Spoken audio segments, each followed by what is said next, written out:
What is up, beautiful people? It's Wolf Brother Mythos from the channel Frost and Fist, and welcome to this video, this live stream, I guess.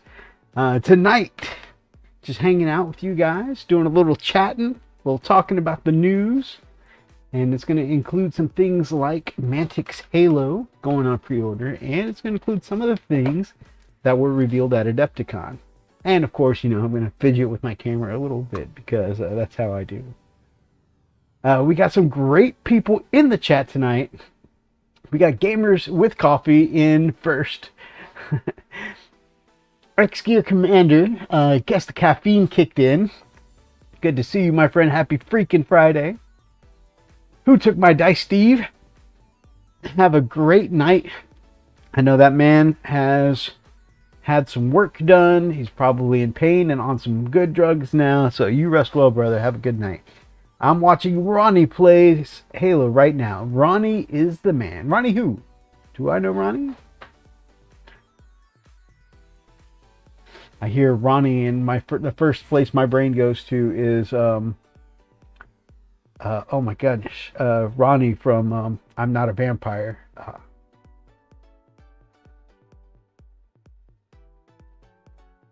How is everyone? I'm doing pretty well, my brother. I'm tired tonight, but I'm doing well. I just got in from a week on the road, visiting my sites in Louisiana. And man, last night, because between weather conditions and traffic, what should have been a 6-hour drive turned into a 9-hour drive. It was pretty crazy. Because you know how the saying goes, people don't know how to drive in the rain, but it's all good. What matters most is I made it back safely, and that, there was no trouble with all the extra traffic and the weather. Hello, Mini Warmit. Hey, Greg, waiting for the video of you all. March Victory. Yes, if you guys haven't checked out Gamers with Coffee yet, they are actually at, so we all know Adepticon is happening this weekend, but also March to Victory is happening the same weekend.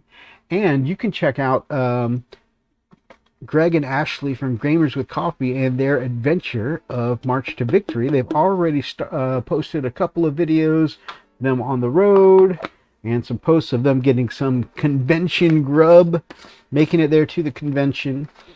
And yeah, so they've got some content going for their convention experience. Go check them out at Gamers with Coffee. And I hope they're having a blast as well too, Mini Woman. You can see our Discord popping up from Nightbot there if anyone's interested in joining. Go Beyond Plus Ultra. Oh man, earlier today and last night I was wearing one of my All Might t-shirts. I was wearing it yesterday because we went out for Darklight Dreamer's birthday, and yeah, it was a good time. Oh, Ronnie Renton, the founder of Mantic Games. Okay, hey, you could ask me who invented Warhammer, which is my preferred game, and I wouldn't be able to tell you. I don't know anything about the developers. I just play the games. It's all good though. That coffee better be from the Oh Dear Diner. I would, well, you know what? If Alan Wake had a cross, if they did like a marketing thing where they sold some coffee from the Oh Dear Diner, that would be amazing. So those of you who don't know, in the Alan Wake 2 video game, it takes place in this little town called Bright Falls. And the coffee there, the outsiders who come, like all the locals swear by this coffee. There's like a huge economy built up around this coffee. But then also outsiders who come to Bright Falls tend to say that the Oh Dear coffee is the best coffee that they've ever had. And they tend to just buy up tons and tons of it. And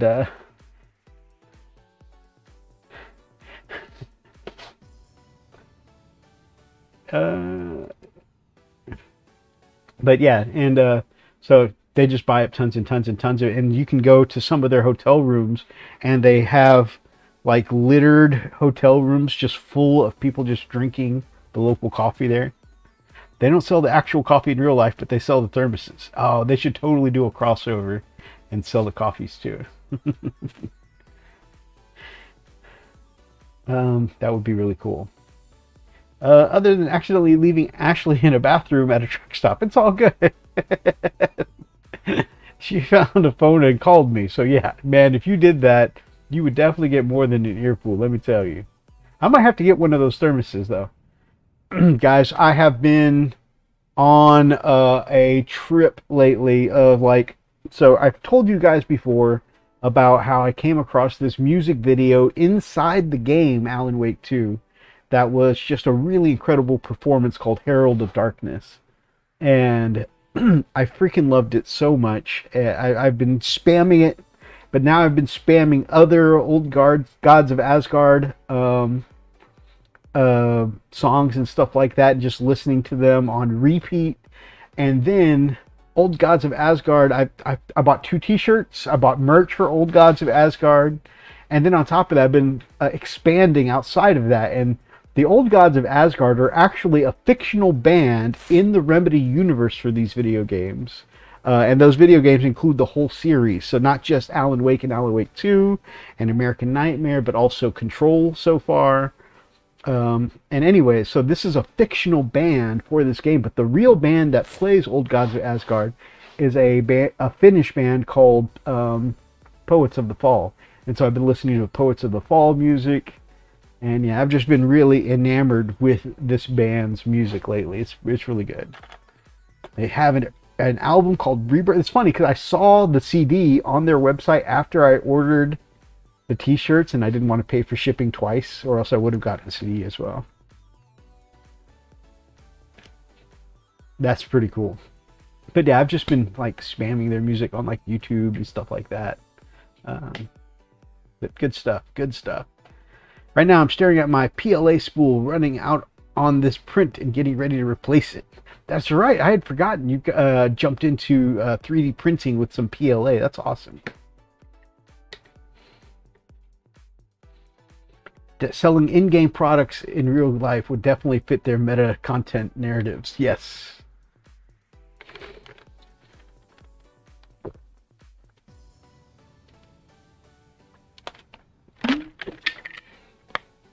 So that is part of what I've been doing lately. This week I have some, like, a little small for being scions, but I have, and I think they're still in my backpack from traveling. But I did some painting, a test scheme on some scions. Like I said, they're a little small and under-detailed for what I wanted with my scions, but there's just a test scheme anyways. I did one test scheme before, and I really liked it until I realized there was a major problem with them. I actually may have them here to show you guys. These are the ones. There we go. We will go table down and I'll show you guys what I'm talking about. Don't be alarmed. I'm going to black out the camera while I move the camera just so no one gets motion sick.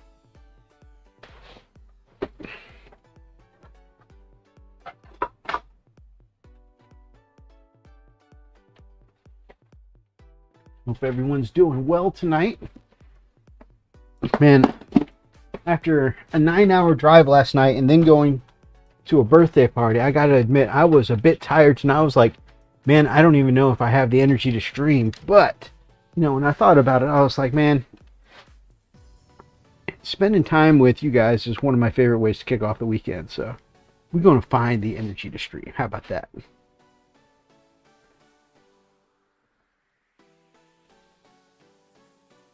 All right, focus in. Focus. Usually if I do nothing and hope for the best, the camera will focus itself.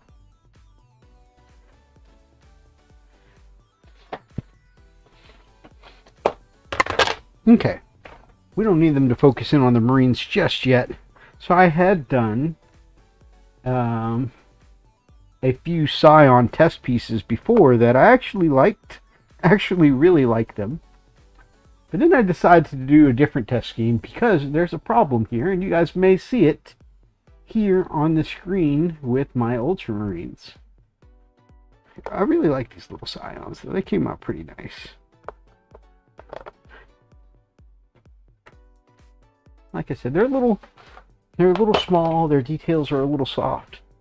They're all right.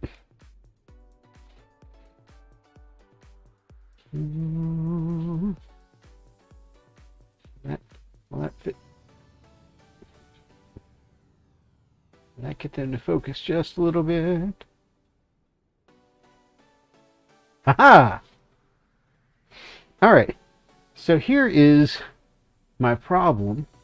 I think that these Scions came out really nice, right? I gave them black fatigues, and so on the box art, you know, Scions tend to have khaki fatigues and blue armor, right?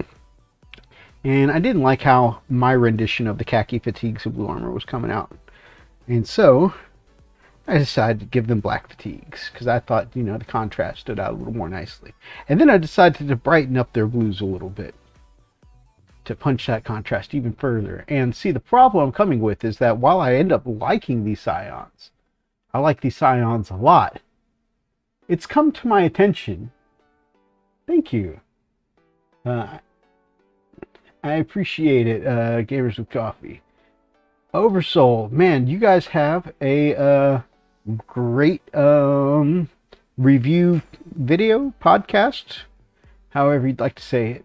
But you guys do have a great reporting. That's what I mean to say. My problem is that it's come to my attention that I keep using this color scheme. My Ultramarines are also blue with black. My Space Wolves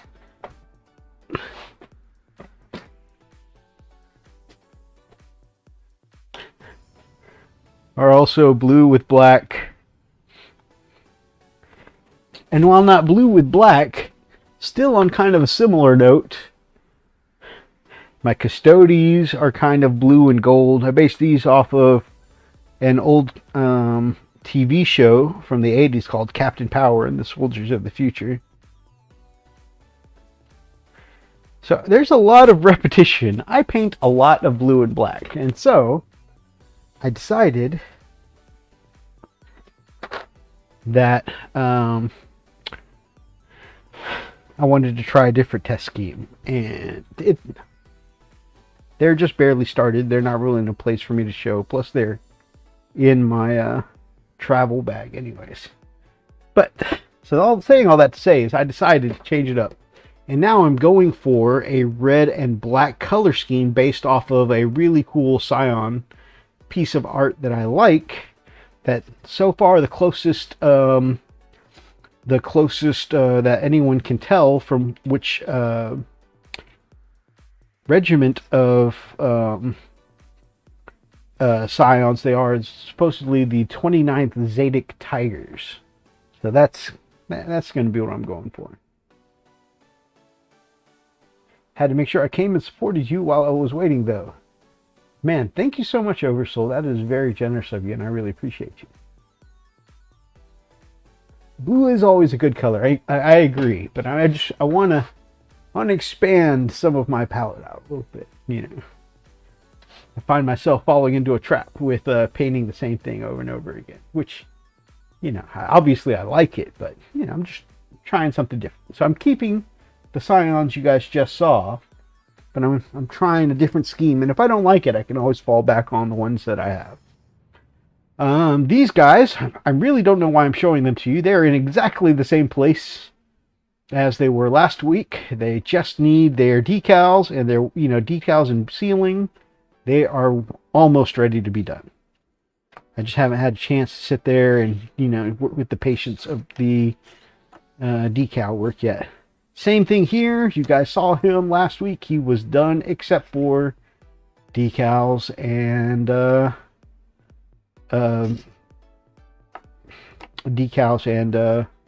sealing. The thing I did make a lot of headway on last week is hanging out in Discord with Wybird and brother Hellchild from Hellworks there. is I painted up my librarian, my Tigerius stand-in, and that is finally ready also for decals and sealing. So while it may look to the untrained eye like I've been procrastinating on decals, I was actually getting them all to a place where I could do all of their decals and seal them all at the same time. Yes. This is the head from the Primaris Chaplain from Indomitus. I like it better than Tigerius's actual head. All the wires and stuff like that plugged directly into Tigerius's actual head that comes in the box. I really don't... I'm not a big fan of all of the plugs directly into the head. I thought this one, because he's got the metal plate in his head, made sense to have the one plug. But like Tigerius's head is just like covered with, you know, plugs into his head. And I thought that was too much. So that's why I did... I opted for this head instead. But yeah, I'm pretty pleased with the way it came out. The camera isn't catching it too well, but there is some nice transition there from the brighter blue at the top to the more purpley blue of the Imperial blue at the bottom. And same underneath here. Oh, also, you aren't, for the most time, because his hand is kind of in a downward cast, you're not going to see it most of the time. But if you ever do, there's some, like, you know, pinkish energy glowing from his hand, like he's about to cast a smite or something like that. A little bit of energy glow there. It's just a very bad angle for it, though. But yeah, got his skull again. You can't really see much of the staff because of the angle it's at, but still pretty cool.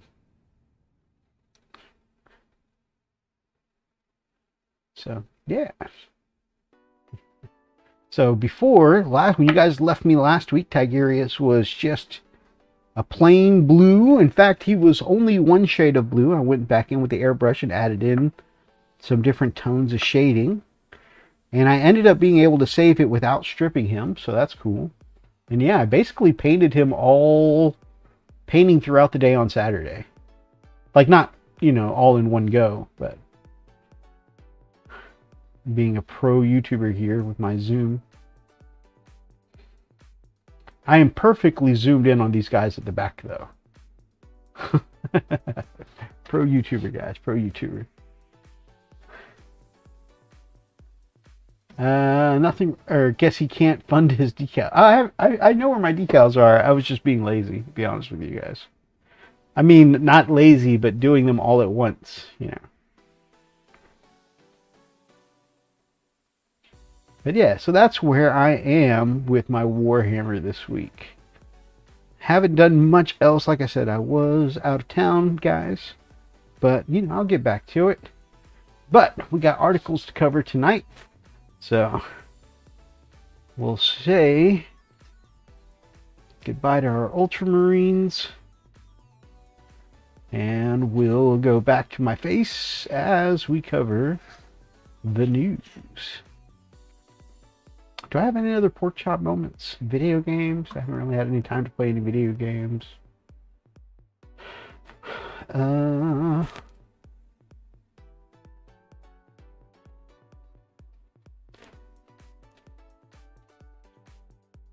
We will have a think as we move the camera. 80 models, mostly in brown, gray, and black with muted spot color. Hellworks has been busy. We're going to see just a glimpse of his work, but with his March from a Crag project being mostly done, whenever he can find his weathering powders, he's moved on. He's like, one model that was too easy for him. So now he's decided to, you know, make the natural step from one model to. He's got an 80 model project going on right now.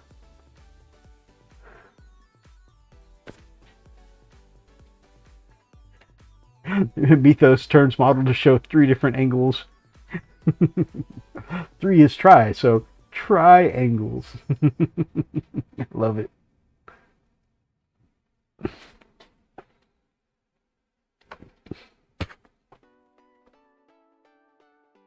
We're gonna get better at this, guys. Pro YouTuber stuff here. Hey, there we go. You mean you haven't cracked the seal on Persona 3 Reload yet? I'm only in June myself, so I can't talk. Just got to Puka. Okay, so my brother Darklight made a request, and a couple of other of my friends here, that maybe I do some streaming or some let's playing of Persona 3. And I just opted not to stream for it because, there's just a lot of like quiet and slow moments in Persona. Of course, there is in Final Fantasy 14 too, and I did that anyway. So maybe I will. But so I thought to myself, maybe let's play it because and that way I can play it at my own pace. I don't have to worry about. I can just edit and cut out the slow stuff. Ew. Careful about streaming Atlas games. They're very picky about what let you show without copyright. Oh, so maybe I'll have to play it offline anyways.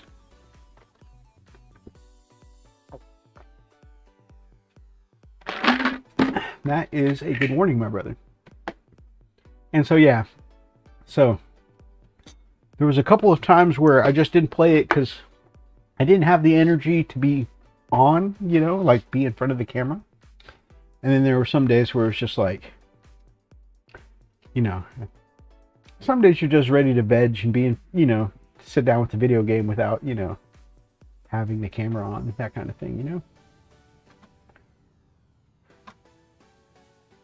So I just hadn't dug into it yet. And then of course, like I said, between working out of town and stuff like that, I haven't had, when I have had the energy, I haven't necessarily had the time.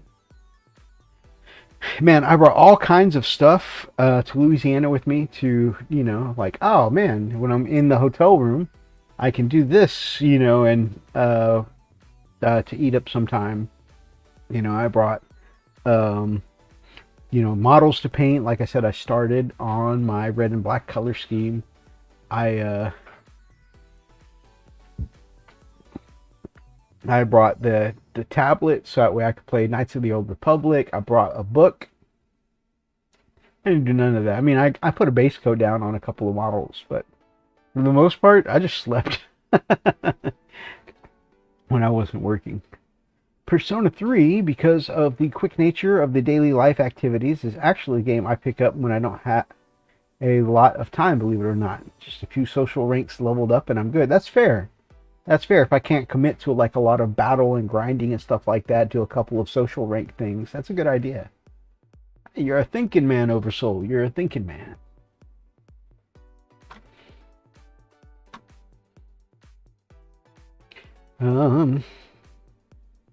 I feel like there was other pork chop thing. Oh! No? I feel like I had other pork chop things that I just can't remember right now. Anyways, with these guys coming to a close, the Ultramarines you saw coming to a close, and finishing up my March from a Crag projects, what I will probably be starting on next is some of the models that I have coming up for Atlas's Dust Devils for his Astra Militarum, and getting some of his tanks and one of his characters ready for our event coming up in April. So I want to say it's like April 19th or 20th. Could actually look that up. But we have a 2-day narrative event. It'll be the 20th and 21st. And yeah, we're going to be gaming for 2 days straight. For this narrative event. And so, of course, part of it, you got to show it with the fully painted army.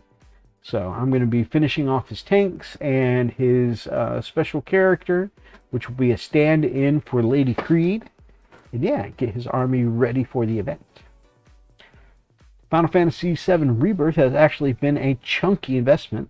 70 hours into the game, and I'm just now on the penultimate chapter.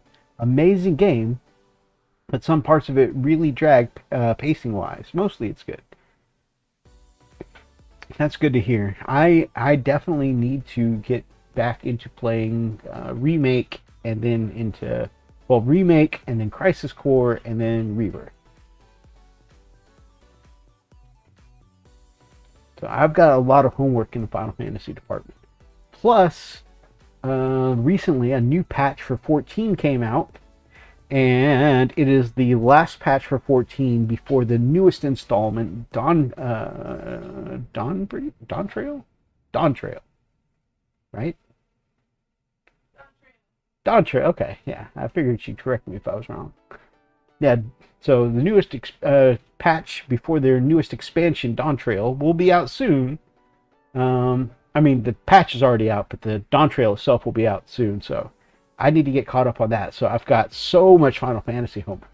I think part of my problem is that the further I get behind on these things, though, the more daunting it is, and the more I just do other things instead. I need to stop with that. And remakes intermission DLC. Yes, I need to do all the integrate stuff too. Even though some people find her annoying, I like Yuffie as a character. At least I did on the original. And so, I definitely plan on playing all the integrate stuff. Oh, and 16 just got announced. Its second DLC is coming out next month. I haven't. So tomorrow, because we're just making some time to spend with each other since, I was out of town recently. So tomorrow we are having a Papa John's, pizza night, and we're finishing. Well, she's helping me finish off 16 tomorrow, the base game. Not even mentioning any DLC or anything. Tomorrow I'm gonna finish the base game though. That's in the books. I've been so close to the ending for too long, but just like the last couple of times. So like I usually have like just one night a week where I can really sit down and veg in front of the TV, and like playing a couple games here at my desk is one thing, but like actually sitting down in front of the TV, using the PlayStation, it's like one night a week that I really have to just take over the living room. And so the last couple times I've sat down I thought, all right, we're going to get close to finishing the game. Man, just the amount of side, which I'm not complaining. I am all for games with depth and, having a lots to do and stuff like that. But just the number of side quests that come up right when you unlock the end of the game, it's like, oh my god, this big thing is happening. Hero, go address it. Hey, also, could you do this and see my sister Sally? She's got a couple jobs for you. And that guy over there, I think he asked for you. And, there's just so many side quests here at the end of the game. And so I've had dedicated like a couple of nights so far playing for like 3 to 4 hours. I think so far I've done 3 of those. And I think finally I've got all my side quests done and I just have the hunts left. So anyways, it's fingers crossed. Tomorrow's the day. Okay, pizza night, finish 16. That's the goal. Yuffie is eccentric. Every Final Fantasy game has one of her. Selphie, Riku, Vanille. Yeah, that's fair. That's fair. But yeah, so it's in the works. There's a plan there. As far as when I'm catching up on 14, oh my goodness, the plan is there, but I don't have anything in the books or committed to it yet. It's just so much.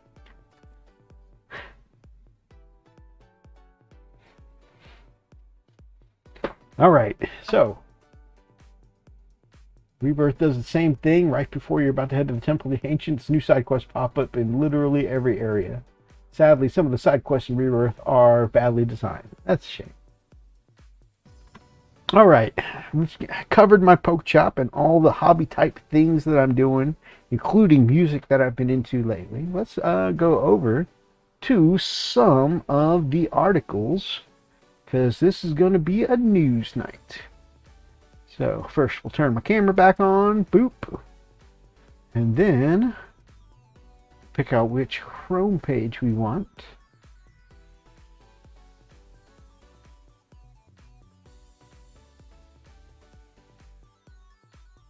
Here you go, special offers.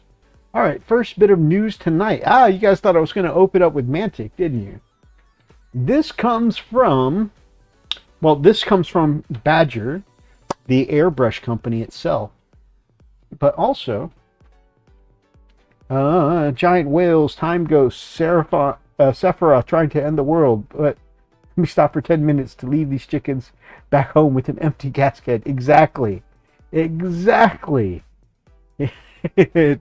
get me wrong. Like I said, I enjoy the side quests, and 16 has had lots of fun side quests, lots of very good story-driven side quests. However, there's just been so many at the end of the game where it's just like, I'm ready to go. All right, so this comes from Badger, the airbrush company, and something I didn't realize, and apparently not a lot of people realize it. They do these semi-quiet flash sales during Adepticon, usually like once a year. And so our brother Ben Ellis, the beautiful, amazing, generous gentleman who sent me things like my current Iron Priest for my Space Wolves, this wolf-themed Titan head.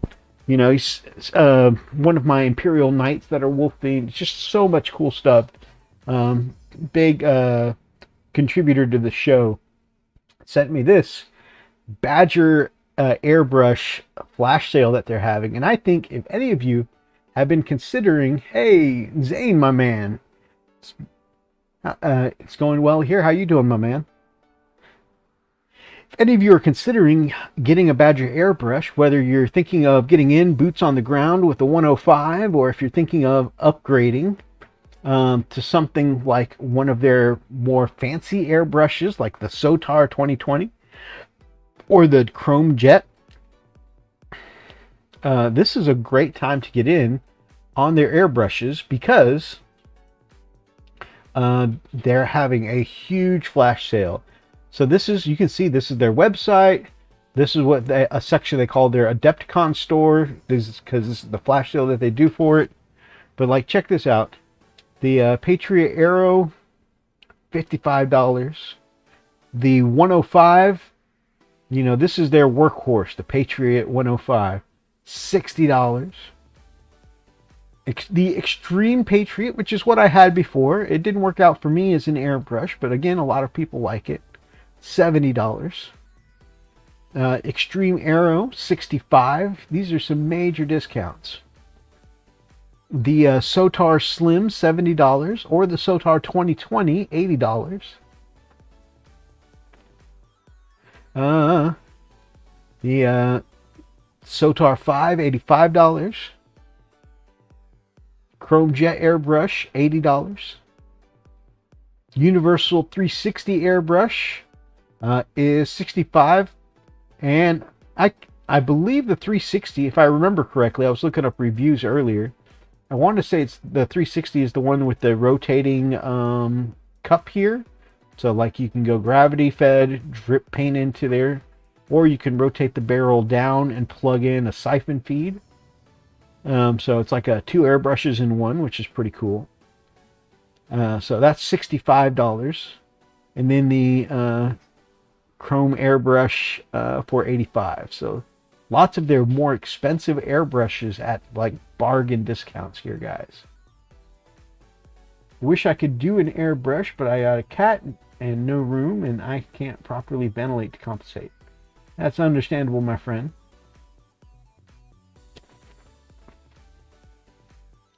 There are bundles that they're doing with these airbrush sales. So far you can get a Patriot bundled with the Sotar for $150. So you can get you something with like usually the Patriot comes with like a 0.5 nozzle, and the Sotar often comes with a 0.2 nozzle. And so, you could get you a workhorse and then something for a little finer detail. It's a pretty cool bundle. Their compressors. Oh, what other bundles do they have here?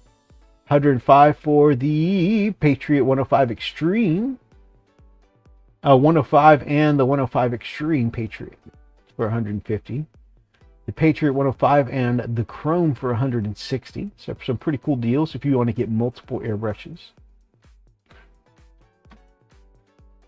some of their compressors on sale here.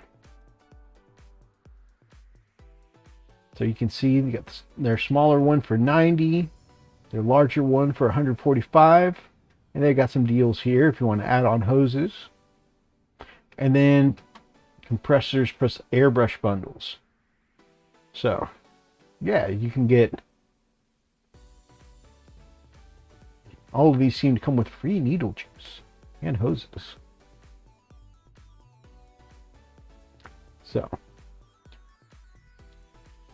there are your prices there. Sotar 2020 with your compressor and hoses and everything for less than $200. Look at this. The Extreme Patriot and the compressor and the hoses. There's really only a $5 difference between your Patriot and your Sotar if you go with the bundle. That seems like a steal for the Sotar. Same with the Chrome. So yeah, I mean, guys, if you're looking for an airbrush, this is Mythos, the Home Shopping Network. Hey, Miss TMP, my brother. I hope you're doing well, my friend. Saw you posed with your dream car earlier.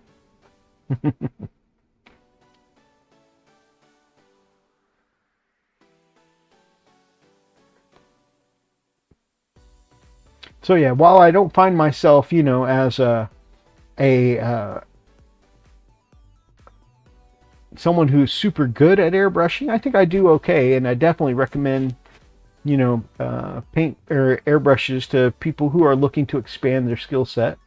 And yeah, while they are this cheap, I mean, most of these are usually easily double the price, if not more.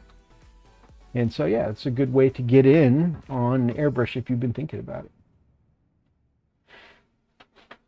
If you call right now, we'll throw in this pack of blank figures completely for free. $200 deal for only 7 easy payments of $59.99.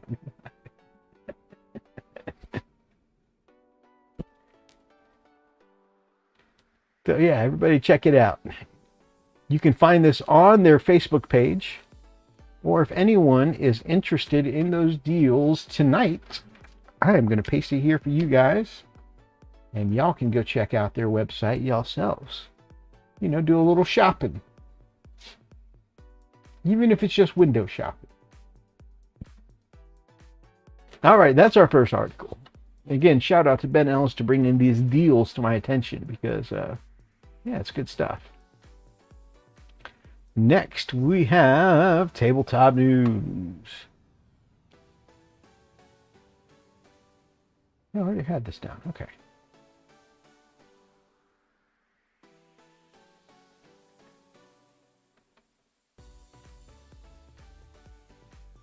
Hey, I am missing an article. I'm not missing it. I should just, you know, I just misplaced an article.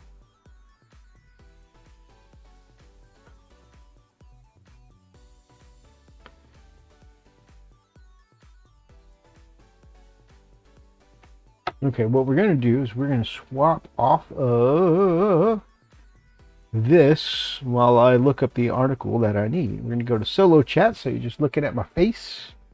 You won't see all the tabs of prawns that I have open. You know, any big shrimp.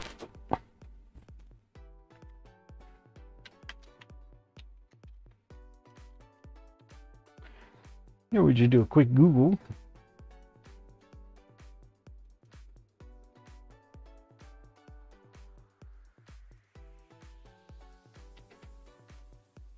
All right. Now that I've done my Googling, we'll go back to articles. Hey, there we go. Like I almost know what I'm doing. Literally 70% of commercials when I was growing up were infomercials. That's fair.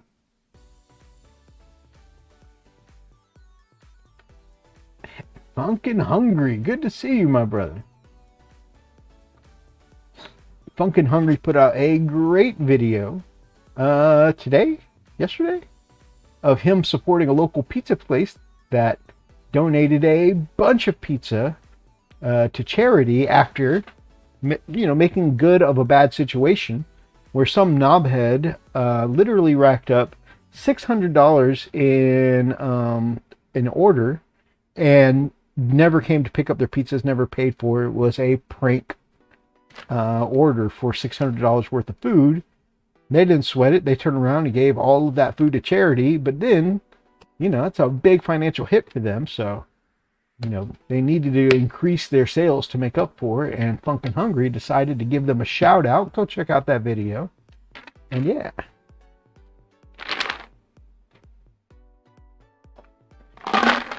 Also, if you want to see your Wolf brother do a little review of a pizza place in Louisiana, you might be able to see this face over on his channel. I did a little video there. Every once in a while, when I'm traveling, I shoot a little review and mukbang and send it over to Funkin' Hungry, and he's good at, you know, such a great guy. He'll put this mug up on his channel from time to time, so I really appreciate it. And you know, he actually edits the video to make it look like I almost know what I'm doing, but it's all his work, I guarantee you.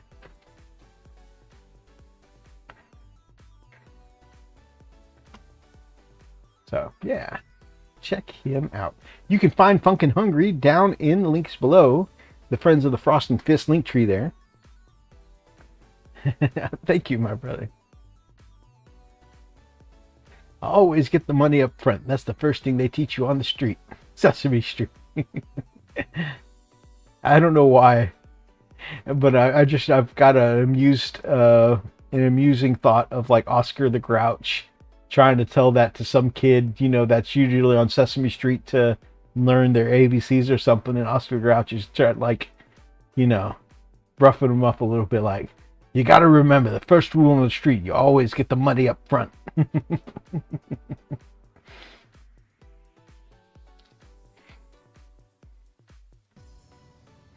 All right. Just because I'm amused, by the way, we're going to take a look at this real quick. Cookie Monster. You got to watch out for that guy. Don't let him eat no cookies without getting the money up front.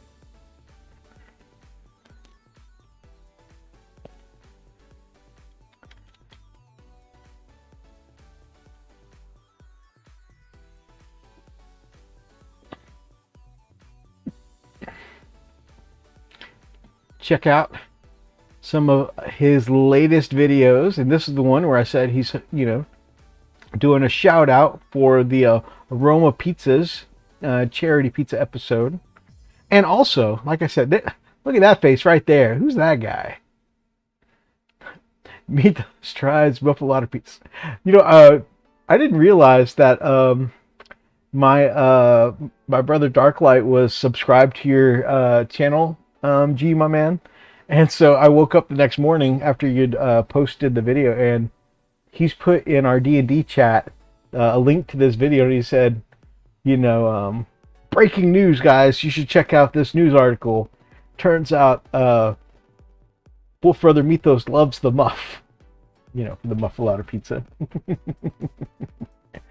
So yeah, you guys can check out my little pizza review here.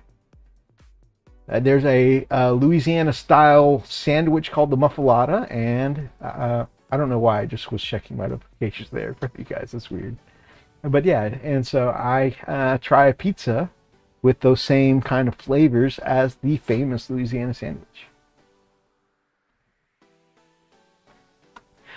And you can see just a plethora of other great Funkin' Hungry content here if you guys want to check out his channel. Like I said, his link is down in the Friends of the Frost just below.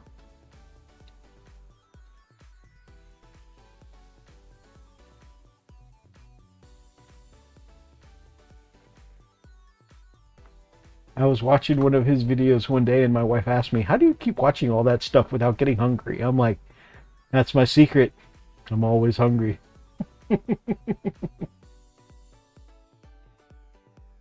I need that sandwich. We need more sandwich places here. That's fair. I don't have the sound going, so I don't believe you guys are getting any of this. So we shouldn't be violating any sound issues with copyright. Yeah, it's a little bit of a look at their trailer. Of course, you know. I suppose it's easy to show some of the video game stuff when you're hyping up your tabletop game, but it's cool. Mythos' bougie sandwiches. I'm so excited for this Mantic game, guys. You guys have no idea.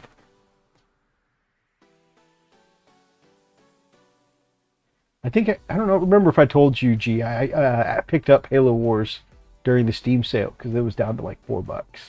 So now I'll be able to check out the game you love so much. That's why you watch people like me. You lose your appetite to counteract it. No, no, no. There's no losing your appetite when watching Oversoul Gaming, one of the best Let's Players of all time. So, this is the set here. This is the Spartan edition. I'm curious. Add to cart. How much is it going to cost me? Why did you just already added the product to the cart without showing me the price? That's scary. Alright. Oh, you get a promotional Master Chief miniature with the sword. It's the one I'm using in the thumbnail. Ooh, 100 euros though. Ooh, spicy. Oh, but you know what? I could pay overtime with Klarna. I want it. Okay. So let's see what comes with. I'm sure it'll probably tell us what comes in the Spartan edition. No? What if I click here? There we go. Okay. Mythos is learning how to use the internet. It's fine. Nightbot, why?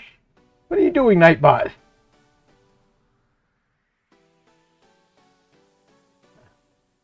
Can. Oh my gosh. I'm sorry. I'm sorry, G. I don't know why it puts you in timeout. How do we undelete these messages?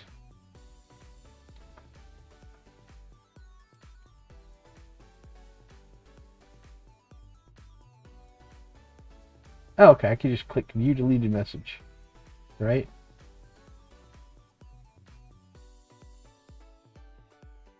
Oh, it's for emojis. I need to find a way to turn that off. I'm okay with emojis. Oh, there's so many. View deleted message. View deleted message. View deleted. I'm sorry.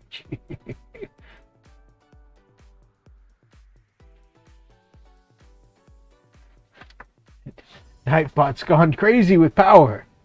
Buy it, Mythos, buy it.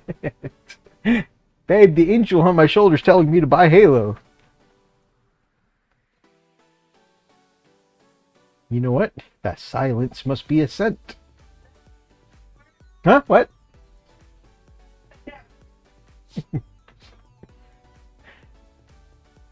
Halo Flashpoint is the tactical miniature game for 2 players.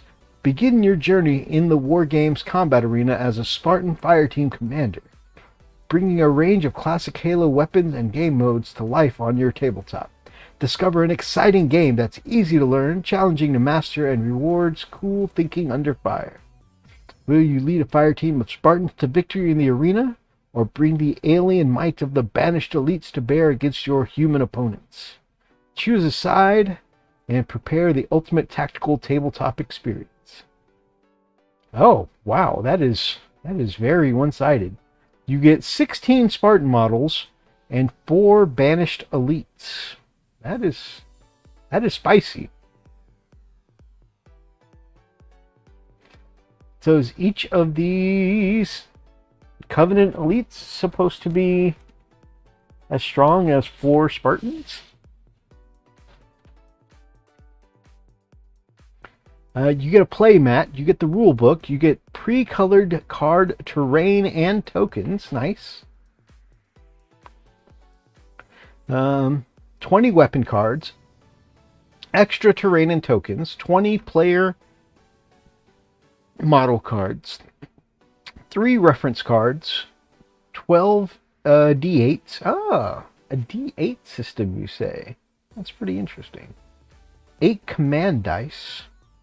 And plastic 3D arena accessories. Interesting. Wonder what those accessories are. Zoom in on the product here. Oh, that's kind of neat. The way it just pops up like that. And by the way, it looks like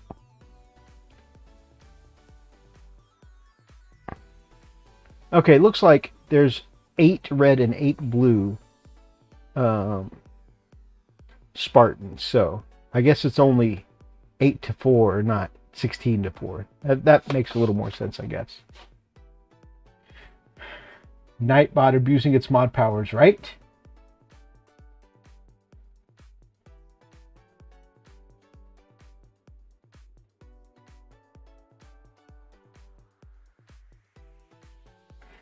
What's up? Oh my goodness. I need to tell Nightbot that Wah is acceptable. Jesus. He's gone mad with power. Okay, this arena looks pretty cool for this coming in the base set. It's a cool looking board setup there. And I don't know what size all this stuff is, but I'm willing to bet that'd probably be perfectly acceptable to repurpose for Warhammer as well. You need to feed Nightbot. I need to feed myself right now. I've got half a Jason Deli sandwich just waiting on me. Ooh, so you got one of the elites with the plasma blaster here. You got one with the sword. That one's obviously my favorite. That one's got the needle gun, and one's got the carbine, it looks like.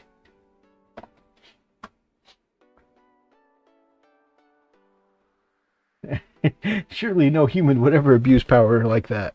Stanford prison experiments? What's that? Never heard of it.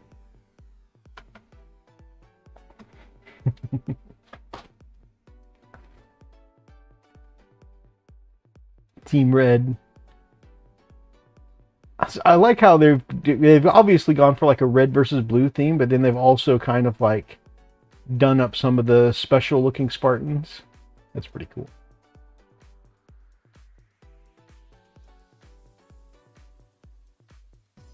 I really like how they've kind of, I need to stop doing that. How they've gone for kind of a almost non-metallic feel with how bright some of these armor panels are. And the Master Chief, which if I buy now, the Master Chief comes free. I'm losing money if I don't buy this right now.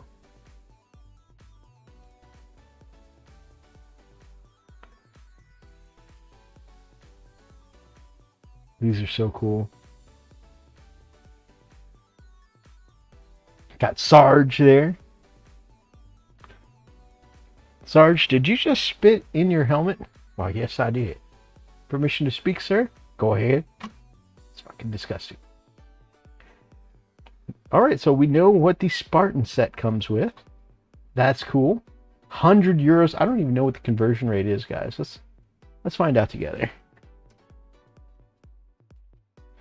100 euros convert to dollars.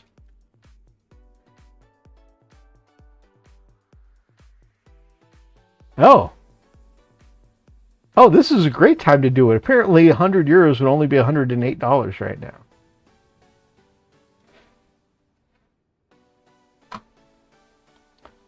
I don't understand how AI can simultaneously be getting smarter and yet dumber. It knows what you want for breakfast tomorrow before you do, but it can't draw hands.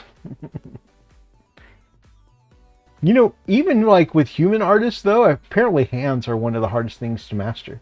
That's why I saw it explained in a video about making video games. That's why very seldom do that you don't notice it because it gets around it all the time. But very seldom do you actually see sprites actually do something with their hands in video games. You know, for a lot of it, like when they go to do something, the camera moves and you don't see what their hands are doing. And for some of it, you know, there's lots of video games, like even modern video games right now, like brand new high graphics Final Fantasy 16 right now. they go to give you something or they go to do something, and it's just empty hand. They hand over empty hand to you. Have a good night, Ashley. Thank you for dropping in.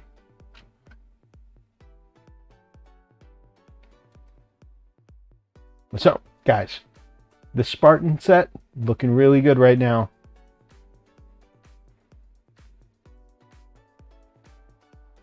And I think, we'll have to check the tape, guys, but I don't think I've been told no so far.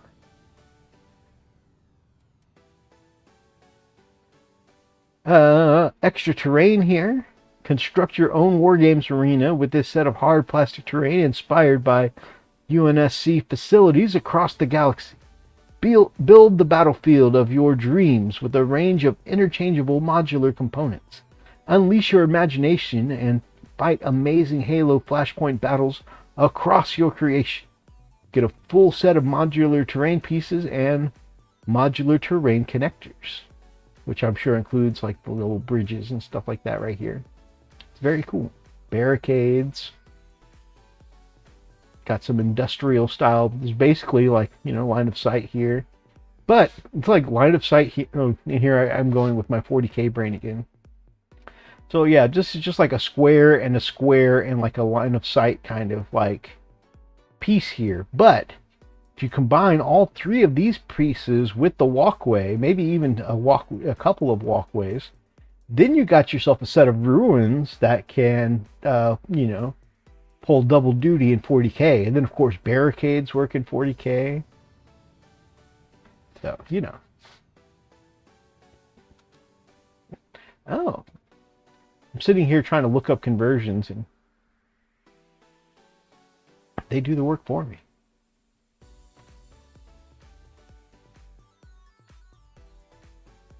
Hey, 125. We saw the direct conversion was 108 a second ago. Wait a minute.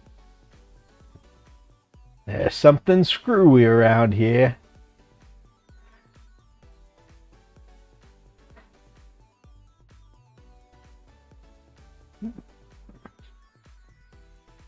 And the deluxe terrain set was 80 euros, so we're looking at $100 over here.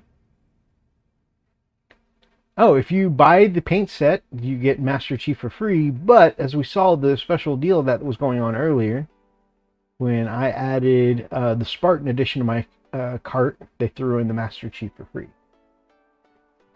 I'm a bit worried about people using AI as a crutch. The new Disney movie Wish was made almost completely by AI, and it reflected in the quality. Not good. That'd work as 40K terrain. Yeah, I think so too. I don't have many friends. Hard to game in person.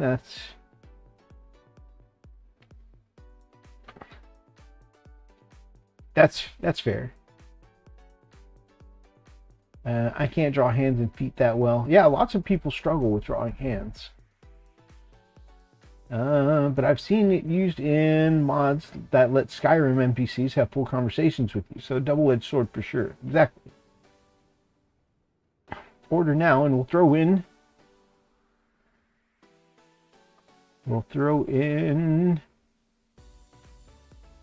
figures for free. I'm a blasted clairvoyant. You're a seer, my friend. You're a seer.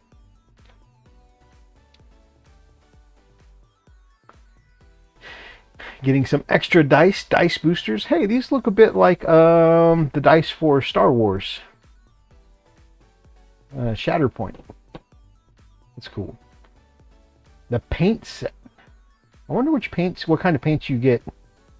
Oh, so for $50, you get a set of the new Warpaint Fanatics paints from Army Painter. Now, although I wonder how Army Painter feels about it saying War Painted. But you get an Army Painter brush, you get some of their brand new Fanatic paints, a Master Chief model, and 2 game cards for free. That's 8 paints here. I mean, honestly, the paints by itself pretty much covers, like, especially their brand new Fanatics paints, pretty much covers the $50 here. And so, once again, you're pretty much getting the Master Chief for free. That's pretty cool. I see what you did there. I need that Master Chief model. Me too, my friend. Me too.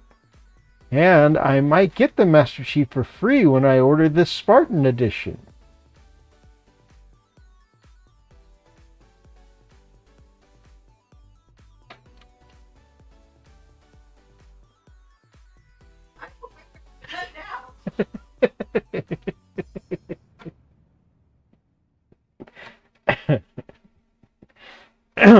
Nothing? So that is our first article tonight, guys. It's looking good. Everything is up on pre-order. And of course, it's looking like you do the pre-order and you get yourself a Master Chief. But there's also some great other things here, including the paint set. Like I said, the fact that they're teaming up with Army Painter for their brand new Fanatic paints, that's pretty awesome. You got your extra terrain here, extra dice. What's the Recon edition? It seems to be like the light version. You get 8 Spartan models. Okay, no Covenant, just red versus blue. That's cool. You get the rule book, you get the play mat, pre-colored card and terrain and tokens. It looks like you get a little less of the terrain, which is still cool. I mean, the fact that, you get enough for a full board here is pretty cool. You get the reference cards. You get 12 D8 and 6 command dice, which I think is the same. So yeah, so it looks like for the extra money, you're missing out on maybe a little terrain and the 4 Covenant models. So yeah, I mean, you're actually dropping down a good $45. You're not missing out on that much if you wanted to go the cheaper route. Let's see though if pre-ordering the Recon edition also triggers the free oh yeah, I should probably get all of this out. Okay, so you can see I took the Spartan edition out and it took the Master Chief out. So it must only come with the Spartan edition. Does Lily like Halo? Yeah, we played a lot of Halo games together back in the day. She was part, when I mentioned before that we used to do all-night Halo sessions, she was part of that. Because we were both working together at GameStop at the time, and yeah, we were part of, we had our own whole GameStop team that we were doing big team battles with. It was awesome.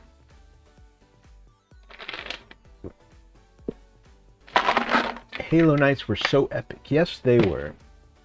Yes, they were.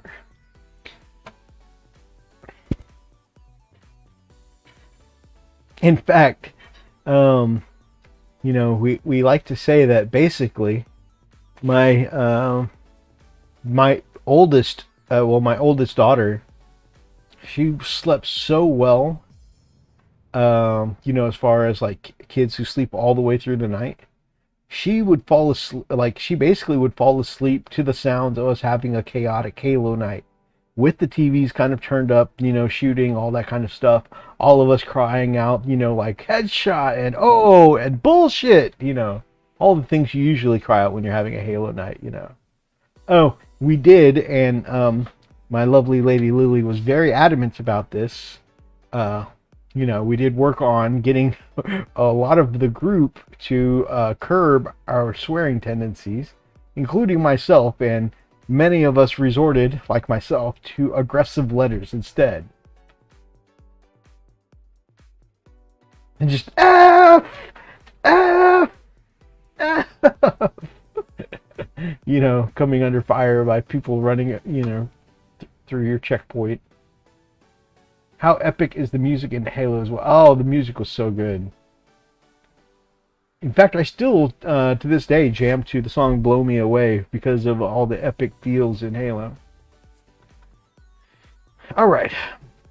We've got the release of a new White Scars model. Hibu Khan.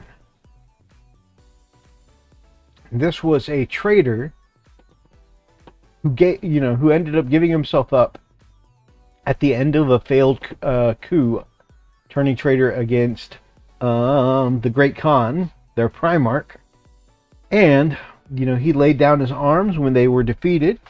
He accepted the punishment of his Khan, and the Primarch, the Great Khan, the Kargan, decreed that instead of dying, he would live to serve, and he would go on to. I'm like paraphrasing here. They're probably giving you a story synopsis here.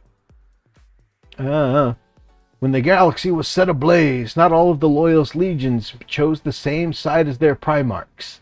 Among the White Scars, who once teetered on the brink of turning against the Emperor, a contingent of Khans renounced their oaths to Jagatai Khan and raised their banners for the War Master.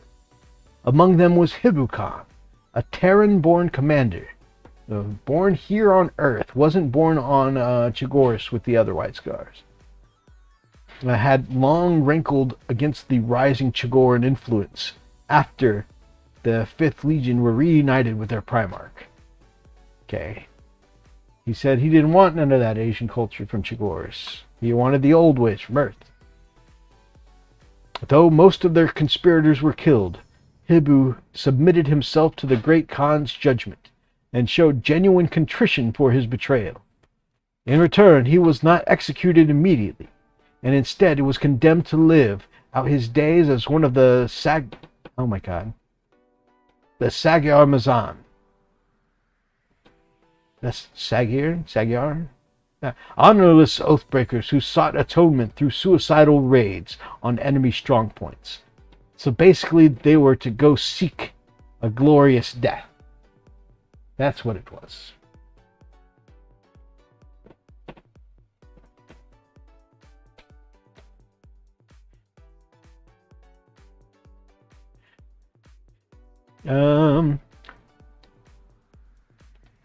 Eventually, his service led him to the Garmin cluster and the Shattered Legions commanded by Shadrach Medusa. He would go on to deal a horrific wound to Horus Aximan at the Battle of Dwell, nearly severing the traitor's commander's face, and reap a heavy tally against the Sons of Horus. This highly detailed resin miniature of Hibu Khan finds him equipped with an ornamented suit of Mark II Crusade pattern armor, singling him out as a particularly long-serving member of the Legiones Astartes.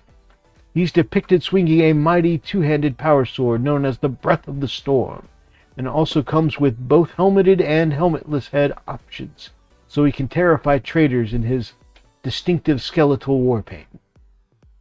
When taken as the warlord for your army, Hibu Khan grants himself and his unit the Rampage 2 special rule, to reflect their furious pursuit of atonement in combat. Unlike other commanders, however, his army doesn't lose its additional reaction when he dies. Instead, it switches to the assault phase as his loyal troops celebrate their leader's honorable redemption and surge even faster into the fight. If Hibu Khan is the army's warlord, then both Hibu Khan and his unit gains Rampage 2. If Hibu Khan has not been removed as a casualty, an army with Hibu Khan as its warlord may make an immediate reaction during the opposing player's movement phase. If Hibu Khan has been removed as a casualty, an army with Hibu Khan as its warlord may make an additional reaction during the opposing player's assault phase. That's pretty cool.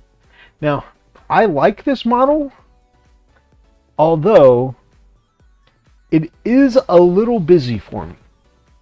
I like it a lot. The only thing I don't really like is just the shape of this tassel on the blade. It just makes it look like a solid loop. I would probably end up shaving that off, so that way I'd get a cleaner blade profile. But yeah, I really like the sword. I just imagine, though, some of these details would definitely be kind of a pain to paint. But overall, I really like the armor. It's just, with details, you could paint as much or as little as you want. And I would probably shave off this little bit here. But overall, as someone who likes his space Asians, as an Asian who likes his space Asians, I think this is pretty badass.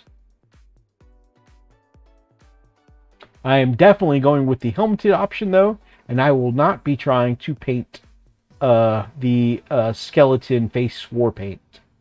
I'll leave that for people who are tattoo experts like Brother Hellchild there in the chat. I really enjoy the Halo. Hey, Brother Roxas! Good to see you, my brother. Really enjoy the Halo games. I've played all of them up to Infinite. I still need to play Infinite. I need to play 5 as well. I've only played like multiplayer of 5. It's one of the few franchises where I have a hard time fully understanding the lore or narrative. I don't know why.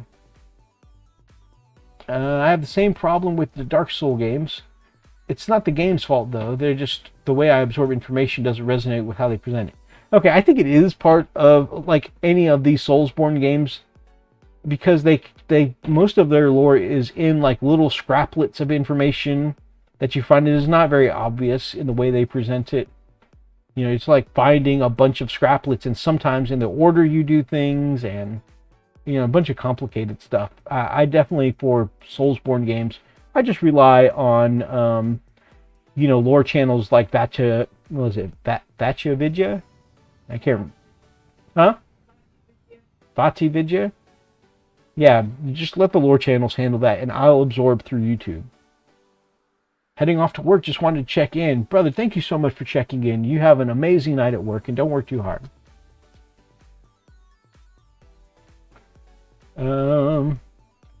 Yes, I tend to avoid competitive multiplayer as much as possible. Halo games, exclusively played the campaign. Yeah, the campaigns are fun. Yeah, I also enjoy the one player and the multi. Halo 5 campaign is awesome. Good to hear. I felt like when I worked at GameStop that a lot of people didn't like Halo 5 storyline. No, actually, I wasn't the one working at GameStop. My wife was, but just from the information I got when she was working there at the time, I felt like a lot of people didn't like Halo 5 story. I'm looking forward to it myself because I've not too long ago picked up one of the Halo, like all the games in one thing, and I want to work through it. I got overwhelmed. I couldn't get into Game of Thrones for the same reason. I got overwhelmed by the amount of information and characters being thrown at me in the first episode. Like, oh my god, I have to remember 72 names in the first episode. Yeah, that can be a bit of sensory overload. Having the Brute back is super cool. I like the Brute a lot. Which is crazy because I enjoy convoluted narratives like Kingdom Hearts, Alan Wake, Metal Gear Solid, and very confusing but presented in pieces that I can digest more easily. Well, I think, like, first of all, like with Game of Thrones, I think is a good example. The number of characters and names you have to remember in something like Game of Thrones, for me, also makes it harder to keep up with. Which, you know, thankfully, you know, I'm watching those kinds of shows with my partner, and thankfully she's not super annoyed when I lean over every 3 minutes like, who's that again? Is that the so-and-so? That's the cousin to so-and-so? She's very patient with me, guys. She really deserves like a Nobel Peace Prize for patience. Yeah,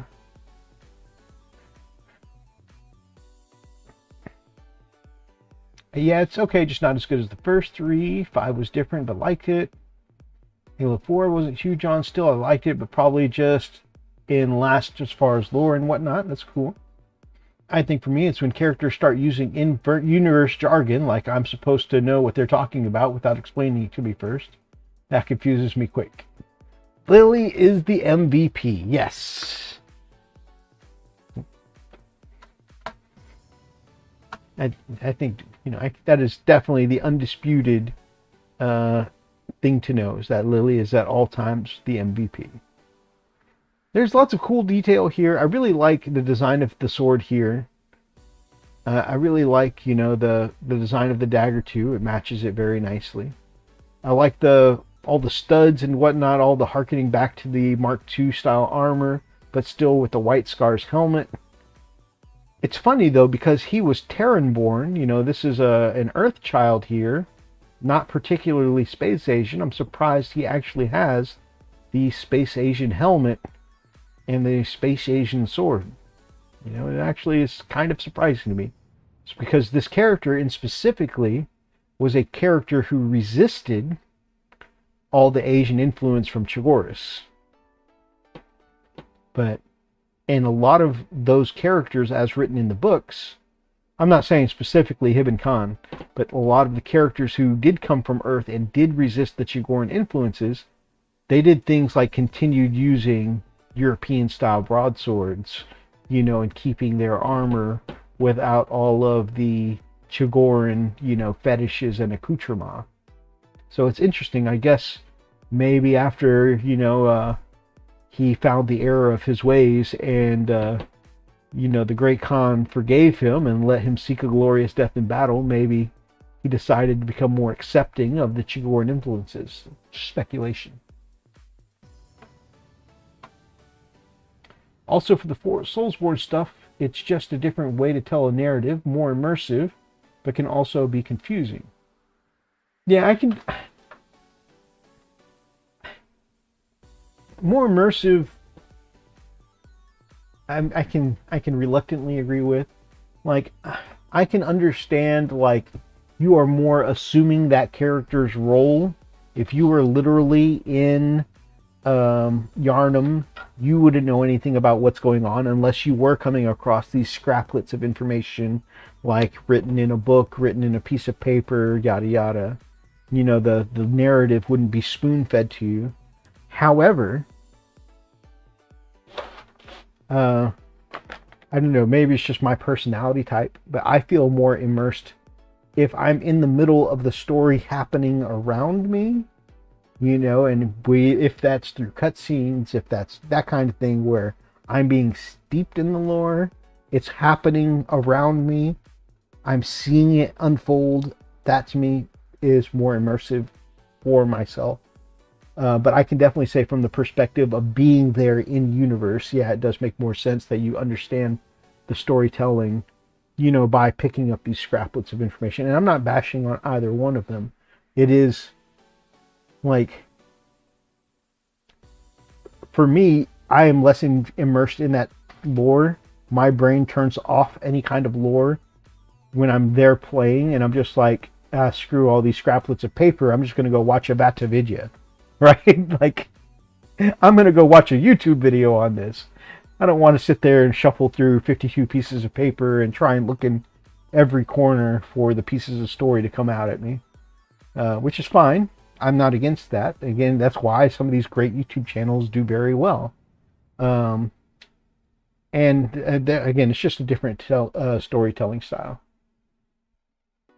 If you know nothing about cars and you listen to someone explain cars as you did, unless it's a sequel, treat me like a noob. Yeah, I got you. That makes sense, Oversoul. I get what you mean. Or people using medical wording.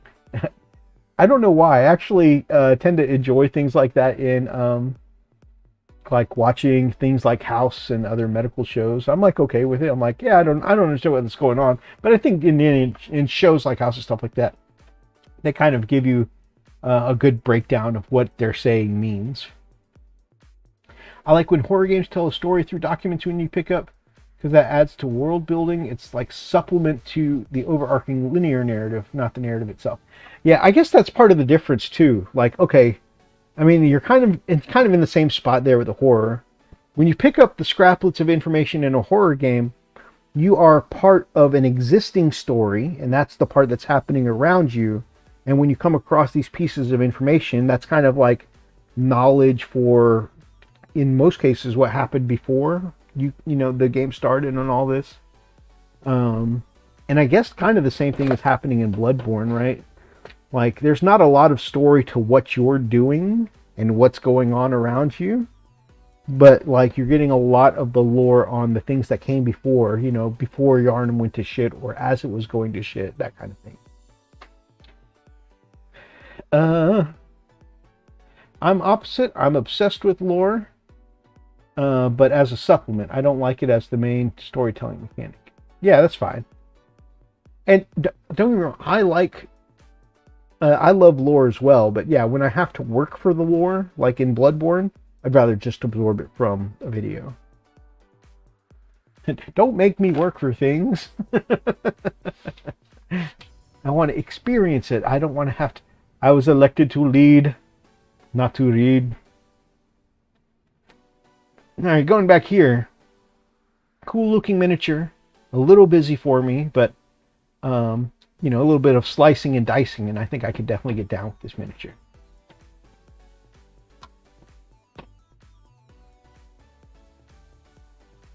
In most Soulsborne games, the actual game takes place after the major event of the world. Most of them love themes of hopelessness and apocalypses. That's true. Don't make me read science notes when I'm trying to shoot zombie nerds. Nerds. Exactly. Exactly. I'm here for the shooting. I'm here to do two things, shooting and looting.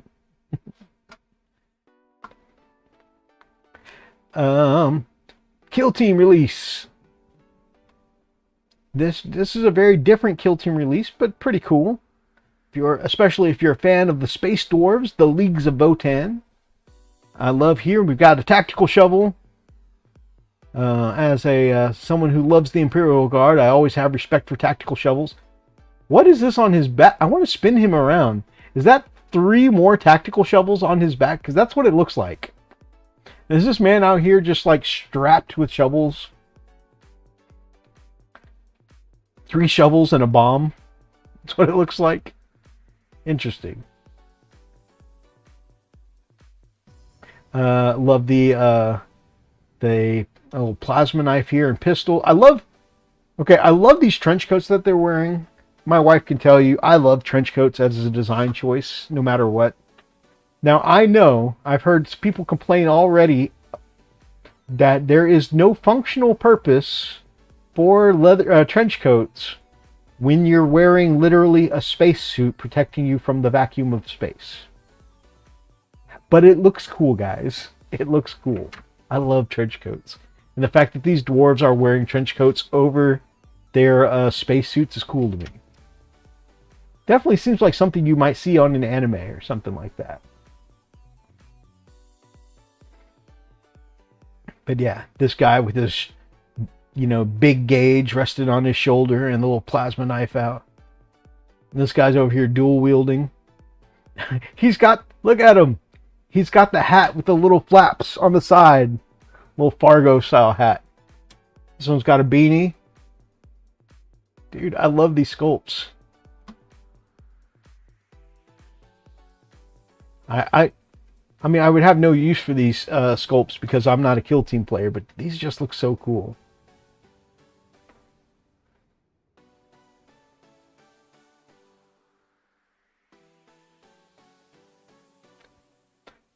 These goggles, this triple goggles here reminds me of, like, what was it, Siphon Filter, I think. It's pretty cool. Got the big gauge. This is a Magna Coil sniper rifle. That's pretty cool. And this guy with the dual pistols is another one of my favorites in the group. I don't know, with the long trench coat and the double pistols, it just seems very cool. Almost like a dwarven cowboy here. And then we got double plasma knives here. That's probably going to be your Kill Team close combat specialist.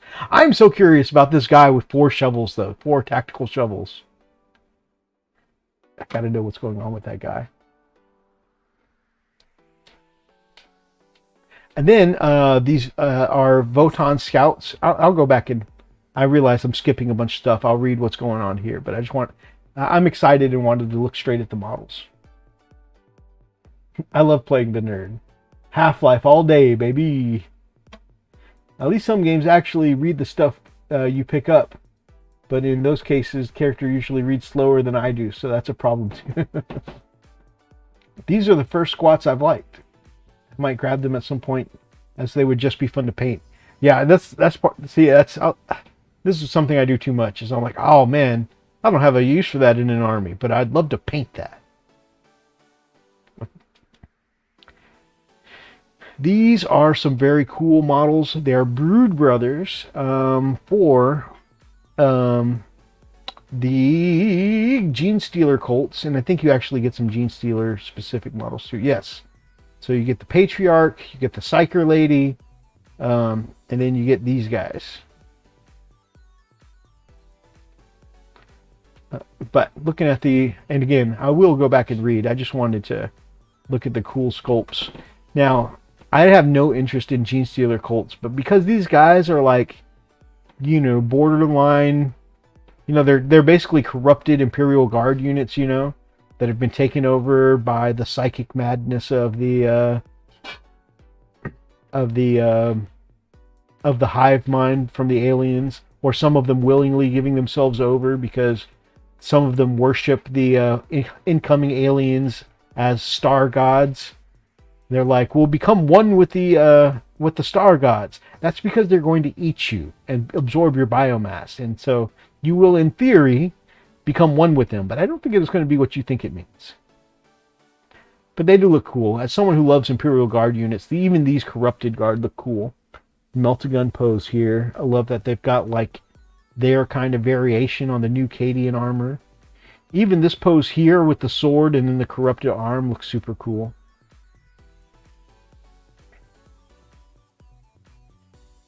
This one with the power maul here. Love it. Never been a big fan of the Gene Stealer cult's faces, you know, with the whatever this plug going straight into their noses is. But cool looking models nonetheless. Looks like we got another sniper here. This one looks like he's carrying a bolter, which is cool. Got a little medic here. Do you think the now I noticed their medics carrying like an injectable kind of thing. Do you think he's injecting them with something that makes them more alien, more mutated? Like this guy. He's mostly human, but he's growing like an alien like claw here. I love that these guys are just like a little mutated, you know, like they're a little like they're corrupted, but they're still mostly human. But like you see, they're starting to develop like the forehead ridges, you know, that mark them out from some of the alien bits. This guy's whole arm is changing. Like this guy's face is clearly changing to be more alien. Cool stuff. I dig it. And then, like I said, this guy's growing kind of the third arm here.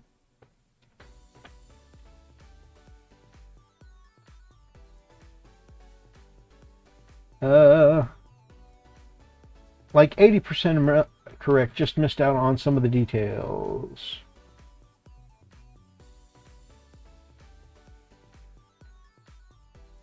Details.